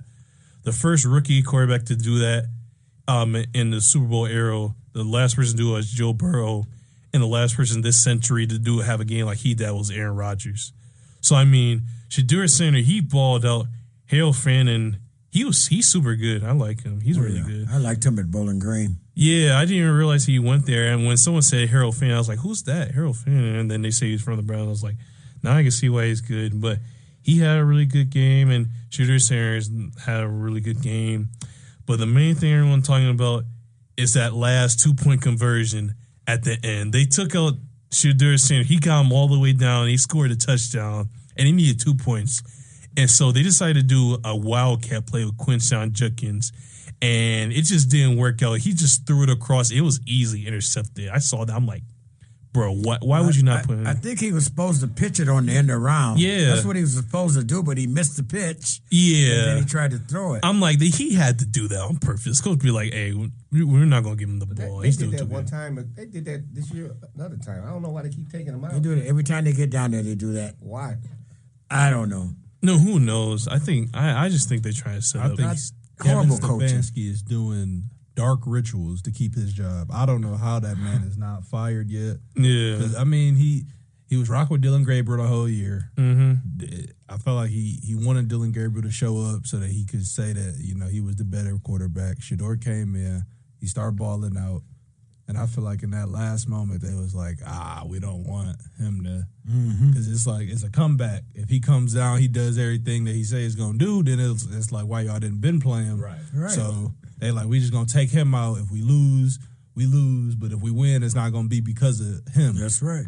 So, but I thought it was horrible. They were down by 14 when he scored the first touchdown. He should have kicked the extra point then. He went for 2 the first time and didn't get it. Yeah. That's why he had to go for 2 the second time. Yeah. He'd have just kicked the extra point twice. We'd have been tied. Right. I didn't understand that. Yeah, I don't know. I think he's got something on the owner because to keep his job after all that, he's got something on the owner. Or he's got a lot of money on FanDuels. Something. And if Dylan Gabriel would have never got hurt, he'd still have been in there. Yeah, he's still been in there. Yeah, that's crazy. Still sticking up the joint. Yeah, still out there throwing them loafs. You said them loafs. 3 yards here, 2 yards there. Them awful balls he throwing, man. That man is the passes high school spirals, man. that's yeah. I was gonna say some of the throws Shedeur's doing, Dylan Gabriel couldn't do. No, in my opinion, we'll watch it and stuff like that. Yeah, so I mean, they need to. I feel like they have 2 first-round picks this year. I feel like they should make Shedeur Sanders the starter this year. I mean, next year. I mean, he's started for the rest of the season, but I feel like they should have him be the starter next year. If they draft the quarterback this year and not use Shedeur, then that's got to be something up because that's weird. Yeah, they didn't want him in the first place. Yeah. But Deshaun Watson's supposed to be coming back. He's working out now. Man, Deshaun. Man, just trade Shedeur, man. Send that man somewhere where he can play. Don't send him to the Vikings. That's what I said. Yeah, send him to the Vikings. He probably could get the coach to the playoffs right now. I don't like him. I don't like 9. No. I'm just going to call him Ultra Eagle 9 for the rest of my life. I mean, after Aaron Lee, we're going to need somebody. He can go to Pittsburgh. Yeah, he can come to us. I would like that. I like him. I feel like I don't understand why they want to keep him to not use him. You know what I'm saying? When they know that they could trade him, at least get a piece that they could use if they're not going to use him. Yeah. So I don't know. It's a whole weird situation. The thing about him I like, because when they interview him, they trying to get him to say something. Yeah. He's just like, he not gonna do I'm it. not going to do it. So, I like how he handled that. Yeah, so it's like they're trying to bait him to say the wrong answers. It's like you can't put me in what you want me to be. I'm going to just... I'm gonna just be me. Yeah, I'm gonna be me. Yeah. And they're saying like Deion saying you probably trained him on all that type of stuff and everything like that, and his age and stuff like that. But I'm just happy that Shedeur Sanders doing well. Everyone's rooting for him. Probably the Browns aren't rooting for him, but everyone else. I was about to say I saw fans some, are. Yeah. I was gonna say I saw someone hey, the whole hood's trying to root for you. It's like one of those things. So yeah. So hey, we'll see what happens. But happy Shedeur does well and. But I will say these next few games the Browns got, it's going to be pretty tough for Shedeur because they got to face who they face. They face the Bears, then the Bills, and then the Steelers, and then the Bengals. So that's if he can do good, next? huh? They play the Bears next. And then they play the Bills, and then they play the Steelers. So that's 3 back to back to back. So that's going to be super tough. So I don't know. We'll see. I'll see what happens. Then we lost 2 more offensive linemen. For real? Yeah. Dang. 2 starters. Dang, that sucks. That really does Top suck. 2 guys. Wow. Dang. That's They didn't even play Sunday. 2 of them. Dang, that's crazy. So it was surprising he did what he did with 2 offensive linemen out. Yeah. Yeah. So, hey, that sure as he has talent. He just needs time. But, yeah, he just needs more reps, which I can't believe they weren't giving him first team reps when he was on the thing, but hey, he's doing good. Hopefully he can come back play good next year. So credit for Shedeur playing well. Browns just need to drive more pieces to surround them, and I think Shedeur will be fine. Next game that's on here, a really great game. I'm sorry, Mama, about this. The Bills defeat the Bengals 39-34. My mom's been going through mixed emotions throughout the whole year. She was a fan, then quit being a fan, and now she's been a fan, and she's only seen him win one time since she's been a fan back. That's crazy. I'm like, man, that's kind of rough. But hey, they had this game. They had control of the game, but Buffalo took control and came up with the win. Joe Burrow, he looked good out there. It's just those 2 interceptions he had back to back. One of those interceptions, I mean, that was good defense by Bernard. And I forgot, I didn't see the other interception that happened, but like it got tapped. I can't remember. I think so, probably. But yeah, credit to them doing good and just doing out there and the Bills doing their thing. Yeah, like I said, Joe Burrow, 284 yards, 4 touchdowns, 2 interceptions. T. Higgins and Jamar Chase, when you got them out there, you do a lot of stuff out there with them. Defense is still not good at all. I mean, I don't know, and I don't even see their defense getting better next year. I mean, they're going to have to draft defensive players. Maybe they can get Caleb Downs or Arvell Reese. Possible. I feel like that could help out a lot. If the Bengals get a defense, they're going to be tough. Yeah. Real tough. But that offense, yeah, if they had like the Browns defense, bro, they would be dangerous. They would be absolutely like killer out there. But hey, I'm gonna say they just need to be better on defense. So no, Joe Burrow did all he could and just did whatever he tried to do. So tough loss for the Bengals. As for the Bills, they needed this win because they would have been 8-5. Like going into next week, which they got a tough battle next week. They got to go against the Patriots this week. Yeah, that's going to be close. So they need this win in order to like try to keep the division because the Patriots got 2 losses. Bills got 4 losses right now. So they're right there. They just need to compete. But Josh Allen was being Superman, put the team on his back and carrying them to victory. Had 3 touchdowns, had rushing touchdown, overall 4 touchdowns, and was really good out there for them. And the Bills, I know the Bills even hasn't been that good, but Josh Allen, as long as he's there, they can make it far. They just need opportunities to make it out there. So I don't know. If you catch this game or kind of caught a little bit of what happened at all? I mean, it was the same time our game was on, so I didn't really watch the whole thing, but I saw the highlights. But So I mean, good win by the Bills and Bengals. My mom was saying they still have a chance. I'm like, no, it's over. It's done. I just don't. I don't see it. I don't see it taking place. But hey, maybe next year. Oh, it's possible. Man, it's possible. But hey, like I say, maybe next year. Next game that's on the schedule that we can talk about, the Packers defeat the Bears. This is a really good game. All the way to the end. Bears lose to the Packers. They 28-21. Jordan Love had a good game, 3 touchdowns. No, interception, but he did solid out there. Caleb Williams. Overall, the Bears were competing with the Packers. I feel like this game showed that they're like a really good team. The Bears are going to be good. Yeah, I feel like they're one of those teams where you don't really want to face them because even though their defense might not be the best, they have all those takeaways. They're first in like takeaways, so they're like really good with like getting fumbles and getting interceptions and everything like that. And so, hey, the Packers, I'm gonna say they did what they could. I'm gonna say that interception just cost them at the end of the game, but they were staying with them the whole time. But this is a good win for the Packers and tough loss for the Bears. But hey, the Bears are still up there. They can still win the division if they win their game. They're still up there. They can still win their division. We'll have to see what happens with them. But Packers, they're up there as like one of the best teams in the NFC. It's probably them and the Rams and the Seahawks as like the top three teams. Yeah. So it's like a team. It's like those 3 teams, like the tough teams. And I'll say the Bears are like in the mix of things and some other teams. But yeah, Packers showing why they're good. They're good offensively, defensively, and do everything up there. And so good win for the Packers and for the Bears. Looking to bounce back. I mean, they can bounce back. I think they're going to make the playoffs too this year. I'm going to say it. I feel like if they're in the playoffs, I feel like they could be a sneaky team because Caleb Williams, I was about to say, he's almost Patrick Mahomes, like where I'm about to say he'll like be sneaky and shift out like the sacks and stuff like that and just like throw the ball like across the body and everything like that. So as long as they have an improve on offense and their defense can hold teams, do takeaways, they'll be fine. But credit for the Packers for doing their thing and the Bears handling their business. And do you guys have any takeaways for this game, really, or anything like that? Or Jordan Love, man, he just seems like he looks so good sometimes, but then other weeks, man, it just seems like I don't know. He's too up and down.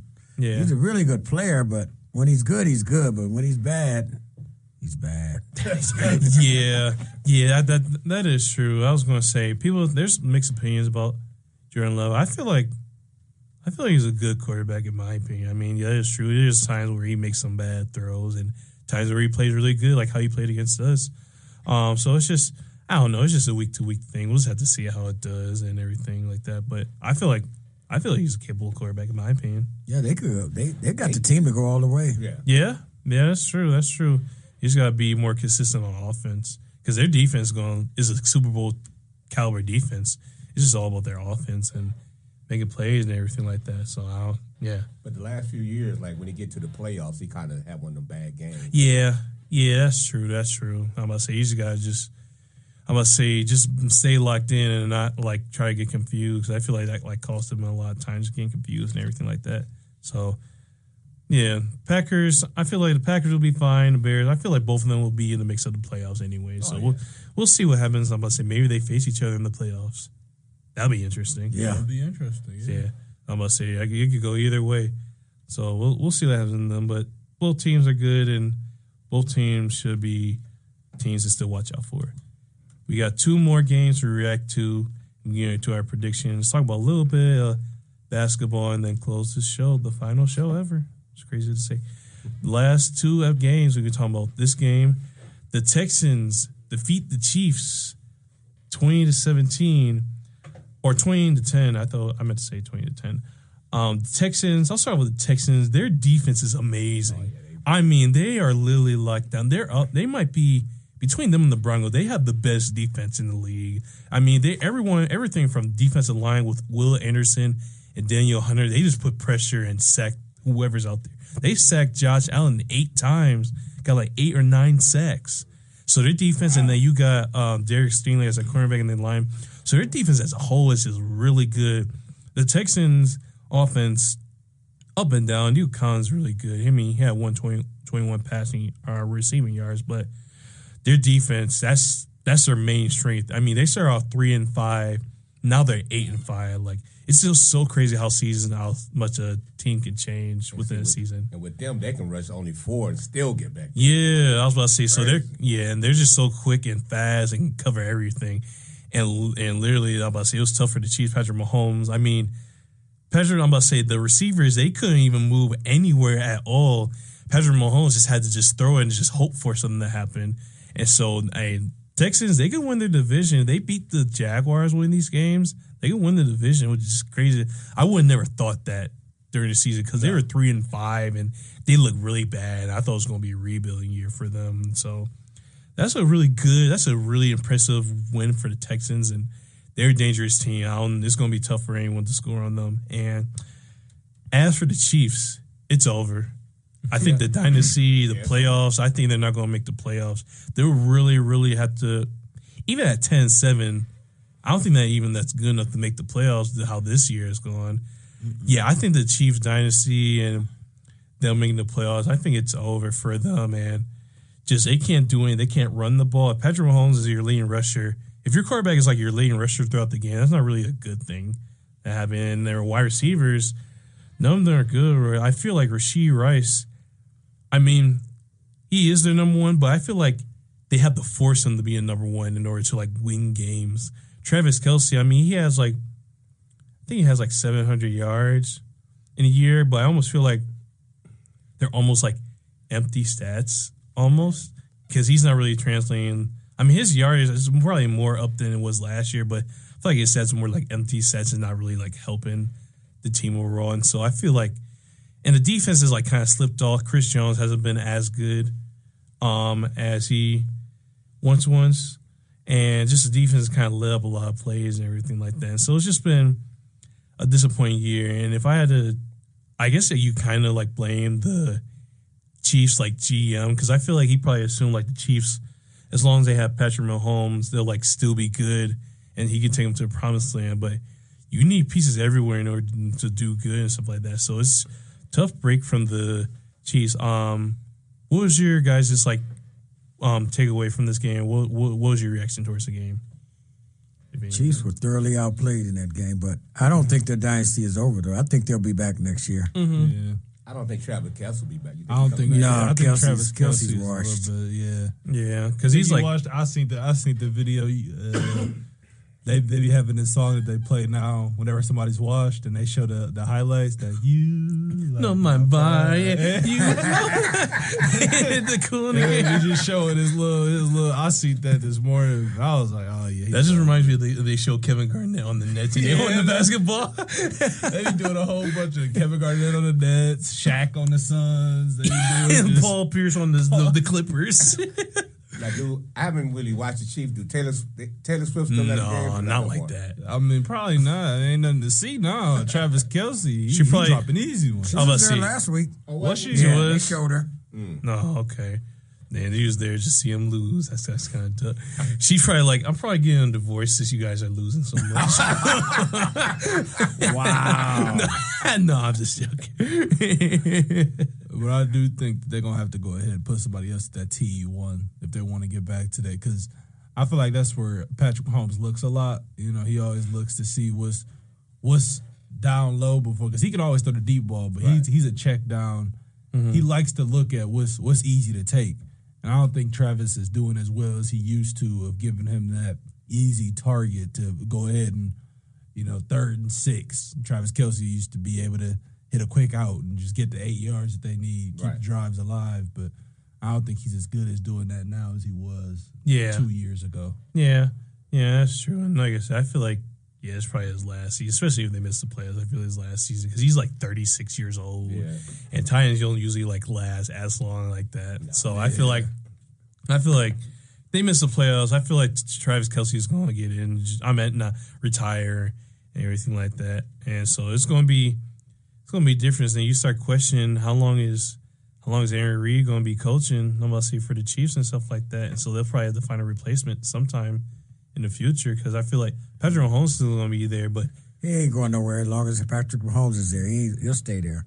Yeah, I mean, yeah, that's true. I mean, he's still a good coach. He's still probably one of the best coaches in the NFL. It's just playing calling is good, and Patrick Mahomes, like, kind of even when players are all like open, he's been like overthrowing them and stuff like that. And so I don't know. It's just, I guess you could say. I mean, it's so weird because he has 3 Super Bowls, like 2 MVPs, and like a top 3 quarterback of all time, but it's like he's falling off at like 29 years old. Mm-hmm. When he was like winning and stuff like that, it's weird because I guess I was saying that he's the second greatest quarterback of all time, but now like how he struggled the past few years kind of like made me fall back, and I'm like, I don't even know he's better than like Peyton Manning. I don't know. It's just that's blasphemy. I think he's better. You think he's better? I think he's better. Yeah, I think he's better. No, you think he's better? Okay, I don't know. It's just he's just falling off. He's been having like a down year really. But yeah, you got to think he's only 30. You know what I mean? So yeah, it's not like he's old in quarterback time. He can still come back, and let's say next year you have another bad year. He can come back at 32, 7, 8 years. Yeah, he can come back in 2 years and win another championship, and then now we all got to say like, oh well. You know, because they're gonna tweak and get another tight end. Yeah, so they'll be back next year. Yeah, I think so. So they just need to sign someone else, like sign another like good running back and like add like a better like wide receiver like through free agency or something like that, or even trade for one. That's what I think I would do. So Chiefs, I think it'll be over for this season, but I think they'll be back next year. And good win for the Texans. They're looking to stay in division. And then the last game that we can talk about, and then go into these predictions. This is such a weird game. The Chargers defeat the Eagles 22-19. I don't even know what you say about this game. This is just so weird game. Jalen Hurts is another one of those people with that washed anthem video coming. Coming very soon for him. I was about to say this. I think my sister showed something on Twitter. I meant on Twitch. And she was, or not Twitter, something on TikTok and saying how like they're saying Jalen Hurts said like I gotta play better, and then it kind of said, well, duh, obviously, thanks, Captain Obvious. He's like saying like someone saying Jalen Hurts. I'm about to say how bad he's got to be some type of terrorist because he bombed my fantasy. I'm like, that's crazy. How many interceptions did he have? 4. Oh yeah, that was horrible. Well, I was about to say, especially that last one, he didn't have to throw that. They were already in field goal range. Yeah, so I was about to say, so he didn't play good at all. He threw an interception, got the ball back, and then fumbled. I'm like, I feel like that's almost impossible. Yeah, that's like, how do you?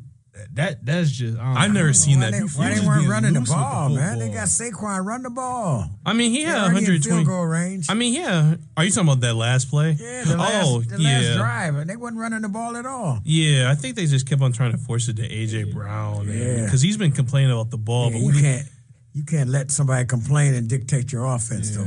Yeah, and I feel like the Eagles, they did what they can defensively. They sacked Justin Herbert like 7 times. And so the defense did enough. He was getting beat up. If you looked at him during like overtime, you could see like his whole arm was like bruised up.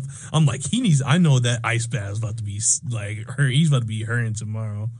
What's crazy, he had 4 turnovers. They still could have won the game. Yeah, exactly. Yeah, they did enough. I'm about to say, it's just Eagles fans that still look you dead in the face and say he top 5 quarterback.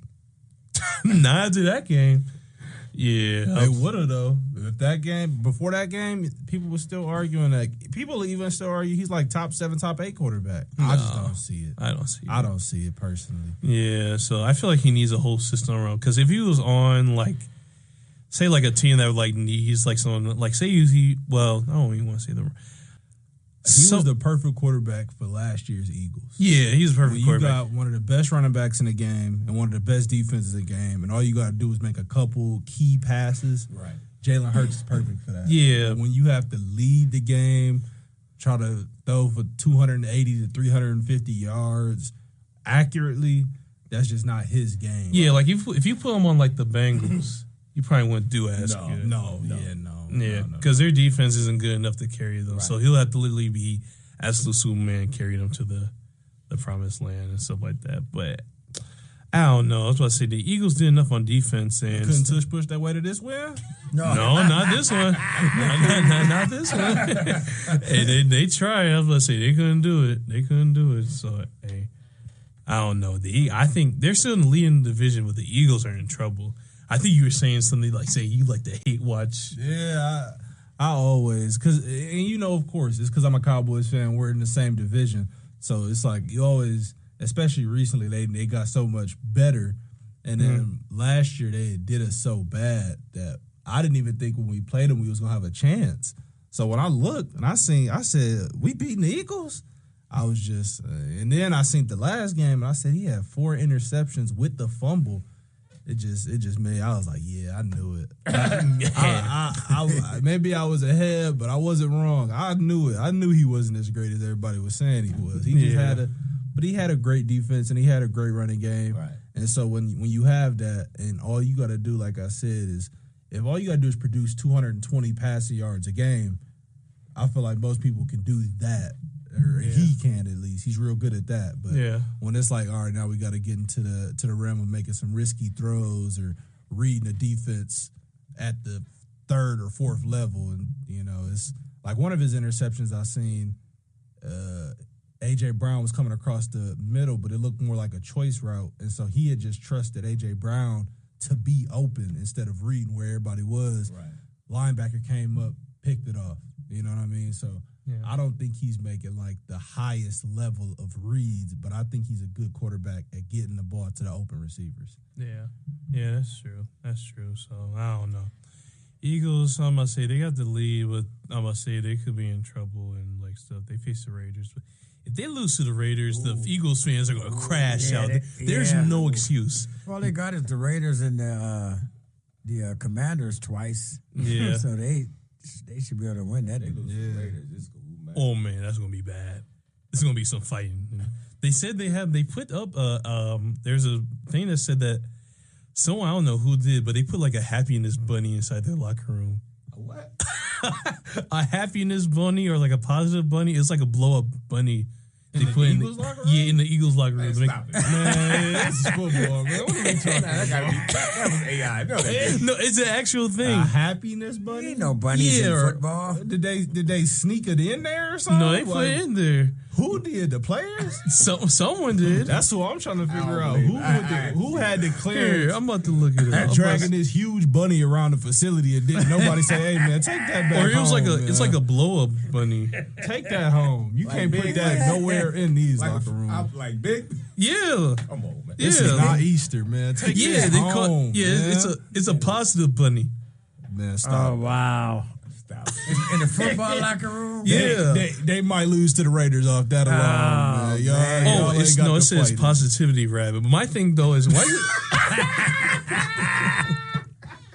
let's be positive. Positivity but rabbit. My thing is why is it Happy Easter on it? They trying to make him happy, I guess, man. You need crazy. that once you lose to the Chargers as the number 1 team in NFC East. Man, if I lost that, I would pop that bunny so bad. I would. The positivity. That'd make me mad. Oh yeah. And that's doing the exact opposite of his job. If I walk in the locker room after a tough loss and it's a big bunny.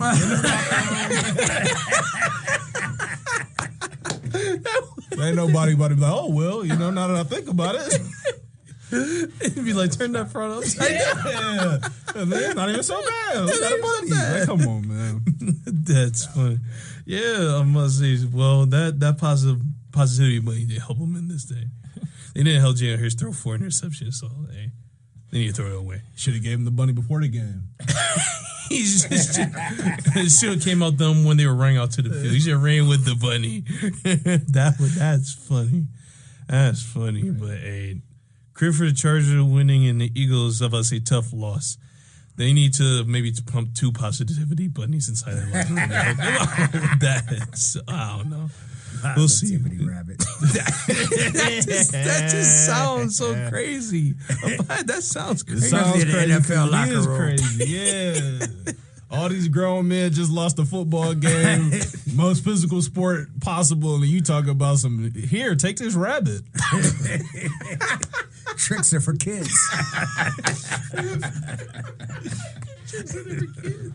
Oh my God, that's funny, bro. Hey, well, hopefully the Eagles can use it for this week. Motivation. Motivation, exactly. Put one in the locker room every time they lose, they might not lose again, man. Bro, that's funny. All right, now we can get into these NFL predictions. Go through these a little bit. Bills versus Patriots. It's gonna be in New England. If I had to choose, that's gonna be a really good game. If I had to choose, who you guys got win that game? Patriots. Patriots? I think Patriots. Okay. I'm gonna go against you. I'm gonna take the Bills. You know what? I'm gonna go with the Bills. Yeah, the Bills need this game. Yeah, they need this game. game. Worse. Yeah, in order to win the division, they need this game. I'm about to say, and especially they want payback for that one whiteout game where Drake May had. I'm about to say against them. I was about to say, I think I'm going with the Bills too. So Bills, it can go either or. To be honest, I'll be looking forward to that game for sure. So that's the first game. Chargers Chiefs. I got the Chargers. Really? Yep. Fresh off the Eagles win, you think they're gonna go give it to the Chiefs too? I don't think I can't trust the Didn't Chiefs. they beat them once already? Didn't the Chargers beat them once? Yeah, it was the already? first game of the season. They beat them. I'm gonna say Chiefs. Yeah, You got Chiefs? Justin Herbert, he got beat up out there and still won the game. At some point, Mahomes got to show up and just do his thing. Yeah, this is literally they need to win every single game. These are must wins. I'm about to say, but every time I pick them to win a must win game, every time I made a prediction and had to win a must win game, they lose. So I'm just going with the opposite. Did they know that it's must win? Did they know? Maybe they don't be. I don't know. Mahomes has to, like you said, if he doesn't want to just be at home watching the playoffs this year, he has to show up. Yeah, this weekend. Yeah, starting. You can't lose another one and then hurry up and try to at the end of the year. It's too. He's too far in. Right. The hole is too deep. So he got to start digging now. Yeah, that's true. So, hey, we'll see what happens. That should be another good game. Ravens, Bengals. Imagine if the Ravens lose. That would be crazy. But I got the Ravens win that one. I'm gonna go with the Ravens as well. I like their run game is real strong. Yeah, and I think against the Bengals, who has a weaker defense, it might show up a little bit more. I hope it's a tie. Hey, you know what? I ain't mad at that. Hey, that's a good answer. That's a good answer. That's a good answer. Next game, the Colts versus the Seahawks. We'll see if Phillip Rivers gets some action this Sunday. I got Phillip winning that game. You got Phillip winning that game. He's about to come back in and show us how a vet moves. A 44-year-old. As long as he don't get tackled, he should be all right. Yeah. You get tackled, that's it. Remember how young Brady was, where he would just go down if you was about to sack him? That's what he gonna do. Don't hit me. Don't hit me. I'll give you some money if you don't hit me like that. But yeah, that'll be fun to see. But I got Seahawks winning that game. Next game, this is gonna be a really tough game to call. Packers Broncos. Ooh, that is a tough one. It's in Denver, but still, it's in Denver. Yeah, I'm gonna say Denver. Denver? Yeah. It's in Denver around this time of year. Yeah, I'm gonna have to say Denver too. Okay. But because of their defense, I think. Well, Packers defense ain't bad either. I'm just picking Denver. Denver, okay, all right. Yeah, that's another good man. There's a lot of good games. Yeah. If I had to say, I'm going with the Packers. I'll say the Packers. Okay. Yeah. So if I got Packers. It's funny, every game is playoff prediction. Yeah, probably. Yeah. It's a lot of parity this year. Yeah. Wait, which makes it good this year. It makes this is the most where I've ever watched the Thursday night, Sunday, Monday games, like all of them. This is my first time being invested in watching every single one. So that just shows how great it's been. Next game, Lions versus the Rams. Ooh. Another good game. Mm-hmm. Is it in Detroit? It's in LA. Ooh. I got the Lions. The Lions will probably have more fans there. Yeah, I'm about to say. I feel like the Lions be a home field for them. I feel the Lions need to win this game. Yeah, they do. I don't know. Yeah, I'm gonna go with the Rams on this one. Rams? I like the Lions though, but I gotta go with the Rams on this one. No, okay. It's a real toss-up game, though. Yeah, it is. Yeah, it is true. So either team can win. So we'll have to see though. And then got two more NFL predictions. One about the MVP, and then one about game. Last game, Steelers Dolphins. You already know. No bias. No bias. Where they playing? In Pittsburgh. To be honest, anything under 50 degrees, the Dolphins can't win. Yeah. They are proving that for the last 10 years. Yeah, I was about to say even from in Pittsburgh, I got the Steelers. I was gonna say even from like a non-biased standpoint, I got the Pittsburgh, but you just never know because you know how we are. We just play like we'll struggle against anybody. We'll struggle against the Titans. That's how weird we are on defense. We don't ever blow out teams besides like the Browns and that Colts game. I can never get up 3 touchdowns and sit back like you gotta have heart attack. Up the whole time, blood pressure up. I'm about to say they're always trying to make it super close. I don't know. They got some weird magic on them. I don't know. But that's why the Steelers always got the best games because they always come down to the end. Yeah. I'm tired. Probably not for the Steelers fans, but just for the NFL fans, bro. Sit down. I'll be stepping the whole time. Yeah. So yeah, and then the last question, I guess NFL related. Who you think should win MVP between Drake May and Matthew Stafford? Probably Drake May. Drake May? I think it's still. I don't know. It's still because I'm about to say it's still a little bit early. It's still you think so? It's because you never know how they end the season. I feel like it's gonna be a big portion of it. That's true. I'm about to say Drake's May's been so efficient, but Matthew Stafford has like 35 touchdowns, 4 interceptions already. So it's like he's probably gonna feel like. But the Patriots' schedule is easy though. So I just gotta wait. It's a toss up. I feel like whoever has like the worst game in this stretch will probably. Yeah, that's what I'm thinking. Yeah, so really close battle and everything. So we'll have to see. And then this is just like we got like a little bit NBA and then we'll be completely done. And that'll be the last show I ever do. The first talking point when it comes to the NBA is the Oklahoma City Thunder dominance. They only had one loss. They're like, I think they're 23-1 right now. They might. I personally have them breaking the record. I think so. Yeah, I have them breaking the record because literally their defense. They started off 23. I think the only other team that's ever started off that high is the Warriors. The Warriors, 73-9. Yeah, and the Warriors started off 24-0. Yeah, funnily enough, but they lost the 25th game, so they was 24-1. Yeah, and the Thunder they've been winning without Jalen Williams. They were like 18-1 without. They just won their last game against the Jazz without Isaiah Hartenstein, without Isaiah Joe, and without Shea. Yeah. So none of them played. Yeah, so I mean, literally, and they still won by 30. I was gonna say, I feel like it's just looking so crazy. Yeah, they have one of the best defenses of all time. I'm about to say because they literally have everyone on their team that can play really good defense. So they're literally good. Their defense is so good enough. I mean, maybe you might say like 2017 Warriors offense is good, but they have the defense to compete against any team all time wise. Yeah. And I mean, whether it's Shaq and Kobe Lakers, Jordan's Bulls, or Warriors, they have the defense. Wait a minute. I don't know. Because you gotta, because I'm about to say their defense. They have the defense is so like their stats. They're literally ranked like they have one of the best defenses of all time. Everything. I think it's more so they have great defense, but they have great versatile defense. Like they don't just have young wings. They got the deepest team. Yeah, some teams they might have great guard defenders, or some teams they got great rim protection, but.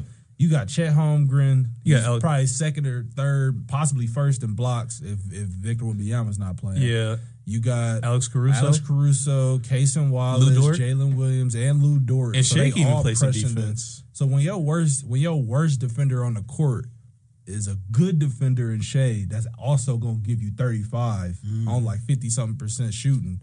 It's just like, what can you? There's nowhere to attack. Yeah, they had They had 3 people that are like how on the all defensive team, 3 or 4. They have 3-4 people who's been on the all defensive team. So yeah, they have the defense to compete against any NBA team all time wise.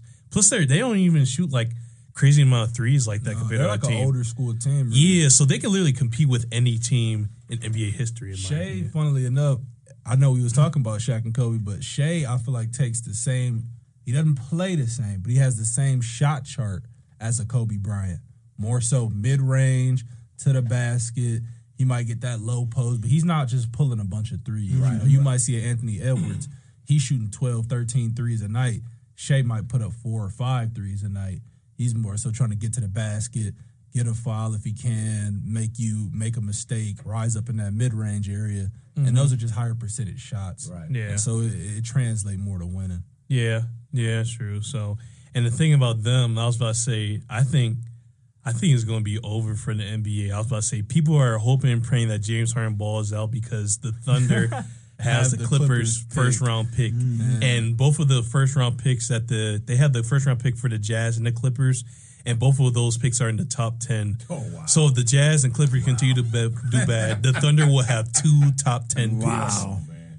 So they can as the clear best team in the NBA. So they could honestly draft one the Boozer dude from Duke, one of the Carlos Boozer's son. Yeah. They could possibly draft him out the first top 10. Imagine if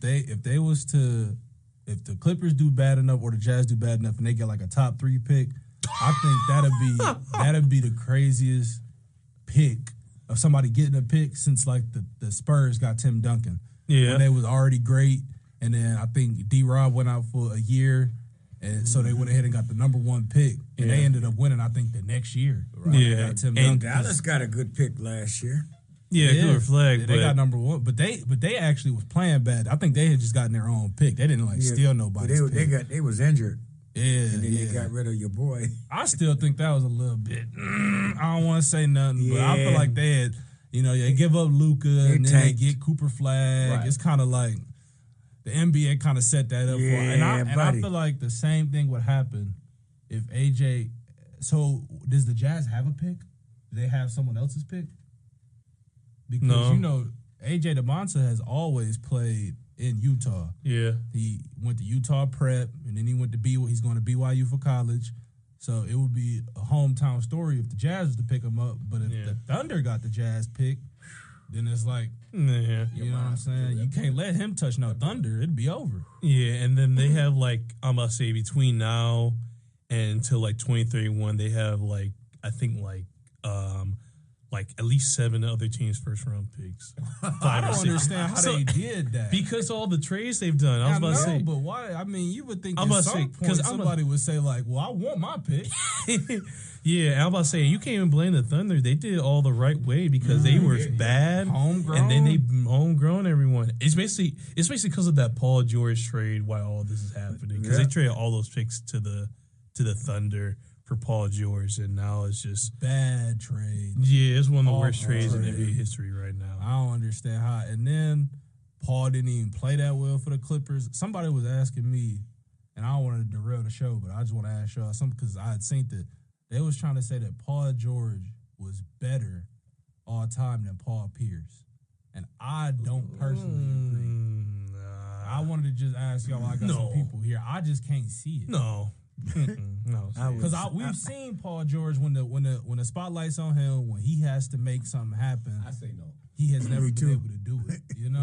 I'll take Pierce. Yeah, I'm taking Paul. Yeah, that's what I was thinking. Okay. I was about to say, Paul George gave his name Playoff P. Man, Pandemic P. And I don't know if y'all remember that man thought he was about to go out there and be great. I never forget, wide open, corner 3. Yeah, hit the side of the backboard. Yeah, he said, George. She's like, George shoots it, hits the side of the backboard. yeah, I remember I seen that. I was like, they just need to go ahead. You know what's funny, speaking of Paul George? I saw the one YouTube video where it was that K-Ray commercial where he shot it. Yeah, and it said, ball game. And it showed him in this backboard.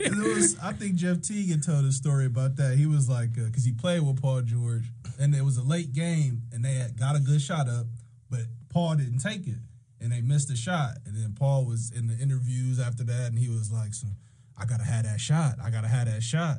And so, 2 games later, same situation. They swing it to Paul George. He airballs it, and as soon as they got in the locker room, somebody I guess had sent Jeff Teague that clip where he was at the Gatorade commercial talking about ball game and then the airball. Yeah, here I'm gonna say I'm gonna play and I'm play it for you guys, and that then we was can so funny. Yeah, so hey, and Paul George has the craziest game winner ever hit on him. That Damian Lillard shot that he was like going around doing a tour, talking about how awful of a shot it was. Yeah. He said that was a bad shot. That shot made the Thunder the best team. Just press the play. Yeah. Yeah, so I don't know. I was about to say that shot turned the Thunder into a dynasty. Yeah. Yeah, basically, yeah. So they looked at that and they said, "Listen, Paul, we can't keep right. We gotta let you go." They didn't watch it. Oh.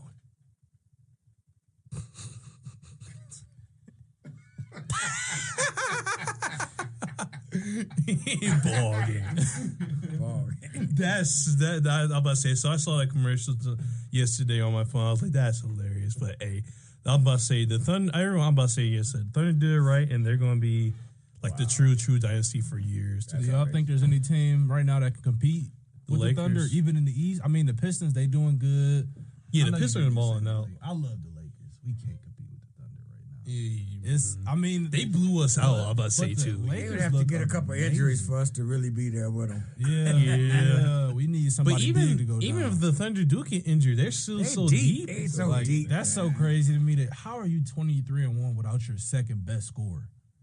I don't get that. I don't understand how Jalen Williams is out. We know Jalen Williams is a great defender that averages 20, and y'all have only lost one game. Yeah. And it was just to the Blazers. It wasn't like no good team. That's what I said. They only lost to the Blazers. Yeah, they ain't lost to no good team. They went out. They beat the Rockets first night. They beat the Lakers. They beat the Warriors. They beat the Mavs. It's like they beat everybody. So it's like I don't know. If you can't even beat him without Jalen Williams, what you gonna do when he come back? Not only is he playing great defense, but he's all-star. He's putting some scoring on you too. If you can't stop Shea, you already tried. Yep. He's going to the line because you can't stay in front of him. Yeah. People be saying he's foul baiting. I don't really think he be foul baiting. I think he's beating people to a spot. Right. Yeah. And then and then it's like now you're out of position, so you're gonna jump. You don't have a choice. And if you jump, he's gonna turn that into a foul. Right. Yeah. So we gonna have to see. Yeah. I like the Lakers though. I really, really do. Yeah, especially Austin Reeves. He's averaging like 29 points. Yeah, Luka's averaging 35 points or something. He's averaging more than Shea is. He's out there leading the league in points. Yeah, I was gonna say I think they're gonna have 3 Lakers because LeBron's gonna make it because almost like how Kobe did. Yeah, and then I think Austin Reeves and Luka Doncic. I think they're gonna be all stars this year too. So they're gonna have 3 Lakers this year. And LeBron finally lost that 10-point streak. Man, he dropped that 8. That's what had me on Twitter when I was talking about it earlier. He dropped 8 points finally. They said the last time he dropped 8 points in a regular season game, 2004. Dang. No, wait, I think it was 2007. Is it 2007? Yeah. I thought it was okay. It might have been back in 30 the next time, didn't he? Yeah, he dropped like 29. I'm about to say, and he had the dagger. I'm like, okay. I was about to say, so he can take over when he wants to, but he's just relying on Luka and AR. I'm about to say, this is my first time where I can finally say that it's not LeBron's team, it's Luka's team, like someone else's team. Somebody else's team. But he's been trying to do that for a minute. He tried to get at the Kyrie, back on the Cavs. He tried to give it to Anthony Davis. He didn't want it. Tried to give it to D-Wade. Yeah.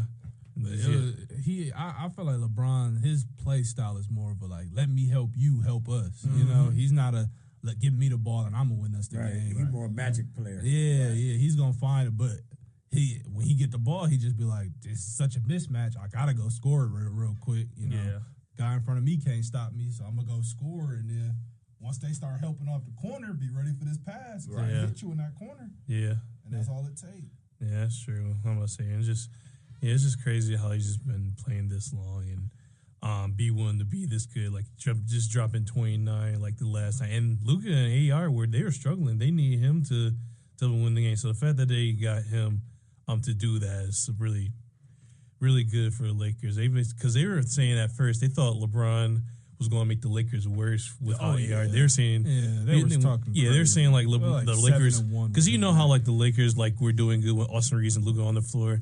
They're saying that when LeBron came back that they were going to be worse because he had the ball in his hand too much. But he's still good. He's still LeBron, smart. He's older now, so I feel like he's more willing to be off of the ball.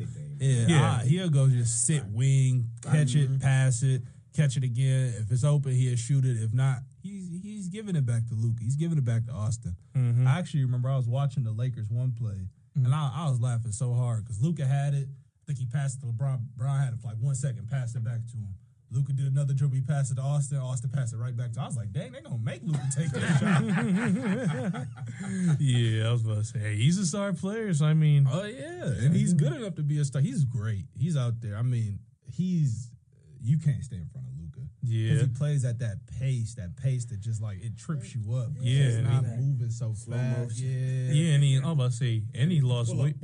Yeah, and he lost. Don't let him hit that step back on. Oh no! If he hits that step back, you ain't even going to be the same front of him, man. Yeah, I was about to say, and then he lost all that weight. He's having his best season of his career. Oh yeah. I was about to say that I just can't believe that. That's one the Luka dynasty. That's one of the worst trades in sports history. I think that's why the Cooper Flag thing was like that. I feel like it was a backdoor deal. Listen to me, man.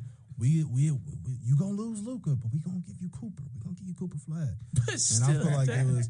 I mean, you got to take that. You got to, because you and Luka plus Kyrie, I don't think wins a championship. They might be able to get to a championship, but I don't think that they can beat a team with just those two, because it's like Luka doesn't have that great of a defense, and Kyrie playing a two, he's going to be undersized nowadays. He's only like 6'2", 6'3". Right. So it's like, if you playing against, I think who they lose to, the Celtics, was it? Yeah. When you played against a team like the Celtics, you don't have nobody who you could put in front of a Jason Tatum and a Jaylen Brown. And on the other side, they had a Drew Holiday that they could put in front of you. So it's like you playing a backwards game, but now they got the Thunder. The Thunder, they could do the exact opposite. Listen, we're going to put 6 guys on you. We're going to rotate all day. Yeah. These guys will never get tired of defending. Yeah, so, it's just, I'm going to say it's crazy seeing all these teams. It's always interesting to see like how each year is different season to season. So I'm going to say it's so many good players, so many good teams, and there's also players who's been disappointing, like Zion, John Morant, LaMelo Ball, Trae Young. They're supposed to take the next steps, but just been streaking under the pressure, especially Zion. He lost all that weight and still got injured. Zion Williamson, he's not a bust. No, he's not a bust. But he has not lived up to what he was supposed to be coming into the league. Yeah. That's why I don't want to say it's a bust. I don't want to say he's a bust. Yeah, but like, I think I read a stat. Zion has been in the league for like 7 years. Do you know he's never played in one playoff game? Yeah, that's crazy. Wow. The Pelicans. No. That's my point. Because the Pelicans have been to the playoffs multiple times, but he himself has never participated in a single playoff game. Yeah, that's crazy. Because he's always injured by the playoffs, so he's never been available. Not one time in the postseason. Yeah, that's crazy. That's just, I mean, like, you got to be better. Yeah. Like, at some point, you gotta have a trainer, you gotta have a chef, you gotta have people around you. Like, you make I think his most recent contract is for like $300 million over 6 years. Yeah. You got the money. Yeah. Even if you gotta sit in the gym all day and like, listen, man, my knees be hurting, but we gonna fix that. Pay somebody $1 million a year. Take the LeBron route. I don't care getting that barometric. I think somebody, or what is it? Barometric chamber? Oh. Yeah, the barometric chamber. Yeah. It's like a vacuum sealed thing. It make all the blood go to your different joints and everything, and it's supposed to keep your body rejuvenated. Mm-hmm. Maybe that's what he needs. Maybe he might need that, but I mean, you got to drop some weight a little bit. I know he dropped some weight, but I mean, even still, and the reason I don't want to call him a bust is because when he plays, he averages like 25 points on like 65% from the field. Right. Yeah. So it's like he plays well when he plays, but he doesn't play enough. Right. And so, I don't know what to call that. Yeah. Just missed potential. Missed potential. Yeah. So I don't know. These other guys, Trae Young. I mean, he's understandable. I think Trae Young had got boosted up though. I think that he's playing how good he was always supposed to play. Yeah. But when he beat the Bucks, was it the Bucks that year? No, wait, no, it was the Sixers. I think when he beat the Sixers, people put him in a category he wasn't really supposed to be in. Right. You know what I mean? Like, I think for his career, he probably shoots like 36% from the three. I mean, that's not crazy if you're 5'11".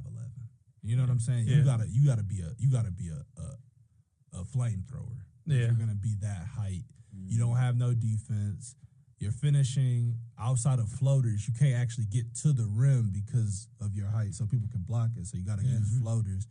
He doesn't shoot the mid range that much. Yeah. So I mean, if you're gonna rely on 35 footers, you got to be hitting 35 footers. You know, you got to make them. Yeah. Yeah, that's true. So I'm about to say so. Yeah, I'm about to say I think he needs to go to a different team. I feel like it'll be used to his advantage. What y'all think gonna happen with y'all? Think Giannis gonna get traded? Imagine he gets traded to the Spurs. I heard that they might trade him to the Mavericks. And I'm going to say this. I don't think that would be the wildest. Like, Anthony Davis would have had the worst move. Imagine going from L.A., Dallas, Milwaukee. Oh. I'd be so upset. I was just in L.A. last year, and now I'm in Milwaukee? I'm going to need that positivity bunny.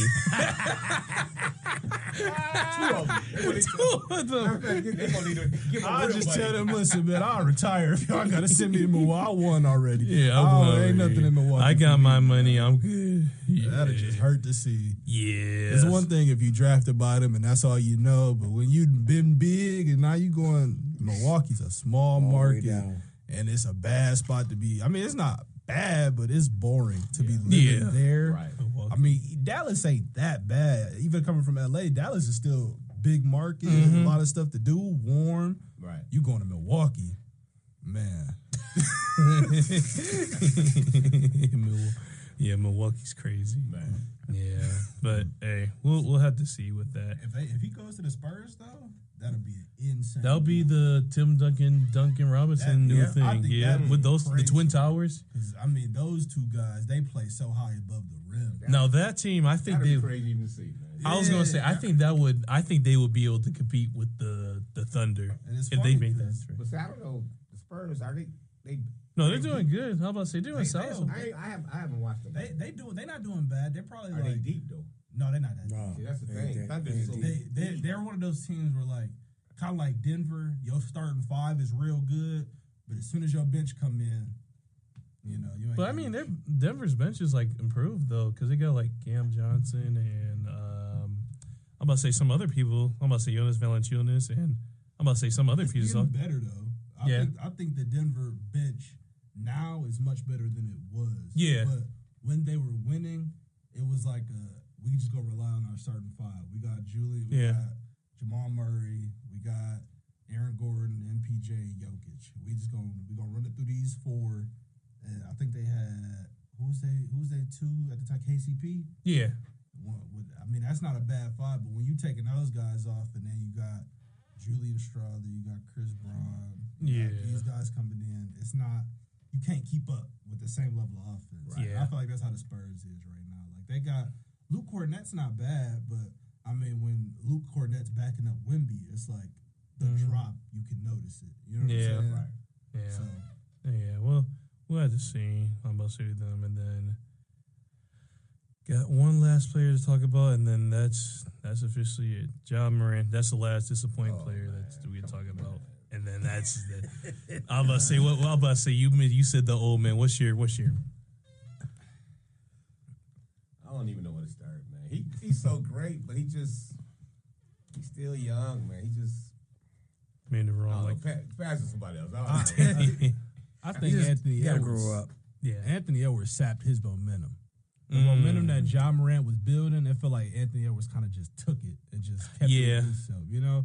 Because Ja, before Ja went down, it wasn't no question between Ja and Anthony Edwards. Everybody had Ja. Right. Yeah. But he went down, Anthony Edwards started coming out, he's flying high. I feel like he kind of he took the hype Ja had and he's never given it back. Right. You know what I'm saying? So I think Anthony Edwards just had 40 the other night, you know? And it's hard to stop a kid like that, hungry. No quit in them.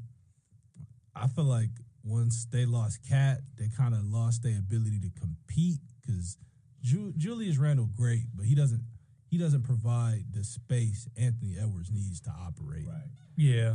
He's not that. He's an okay 3-point shooter. He's more of a back to the basket. He's more of a post up big, really. Julius Randle is. Ja Morant, and he want to be a tough guy, but he not. It's like He remind me of the dude, light skinned dude, Dylan. What's the dude? Harper. Light skinned dude with the. Wait, who are you talking about? Light skinned dude named Dylan. Not Dylan.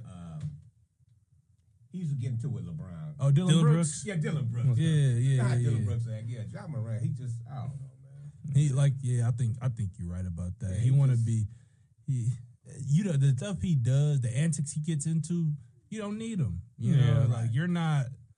That's like somebody. He's from the suburbs, I think. Right. He's not even like from some treacherous spot where he needs to be proving himself. You grew up great. Like you don't. Why does your celebration have to be shooting somebody? Yeah, it's like that one Eminem movie where he was rapping about that one dude. He said, "Oh, he's like goes to like some other like high school." Yeah. I know you're talking about private school. This guy's a gangster. His real name's Clarence. That's so funny. Yeah, that's Ja. But you know, it's funny because I don't think his real name Ja. I think it's like Demetrius. Yeah, it's Demetrius. It's like it's not even Ja. He just came up with Ja because he didn't. I mean, when your name is Demetrius, you can't be trying to fake shoot people, man. Gangster. Your name Demetrius.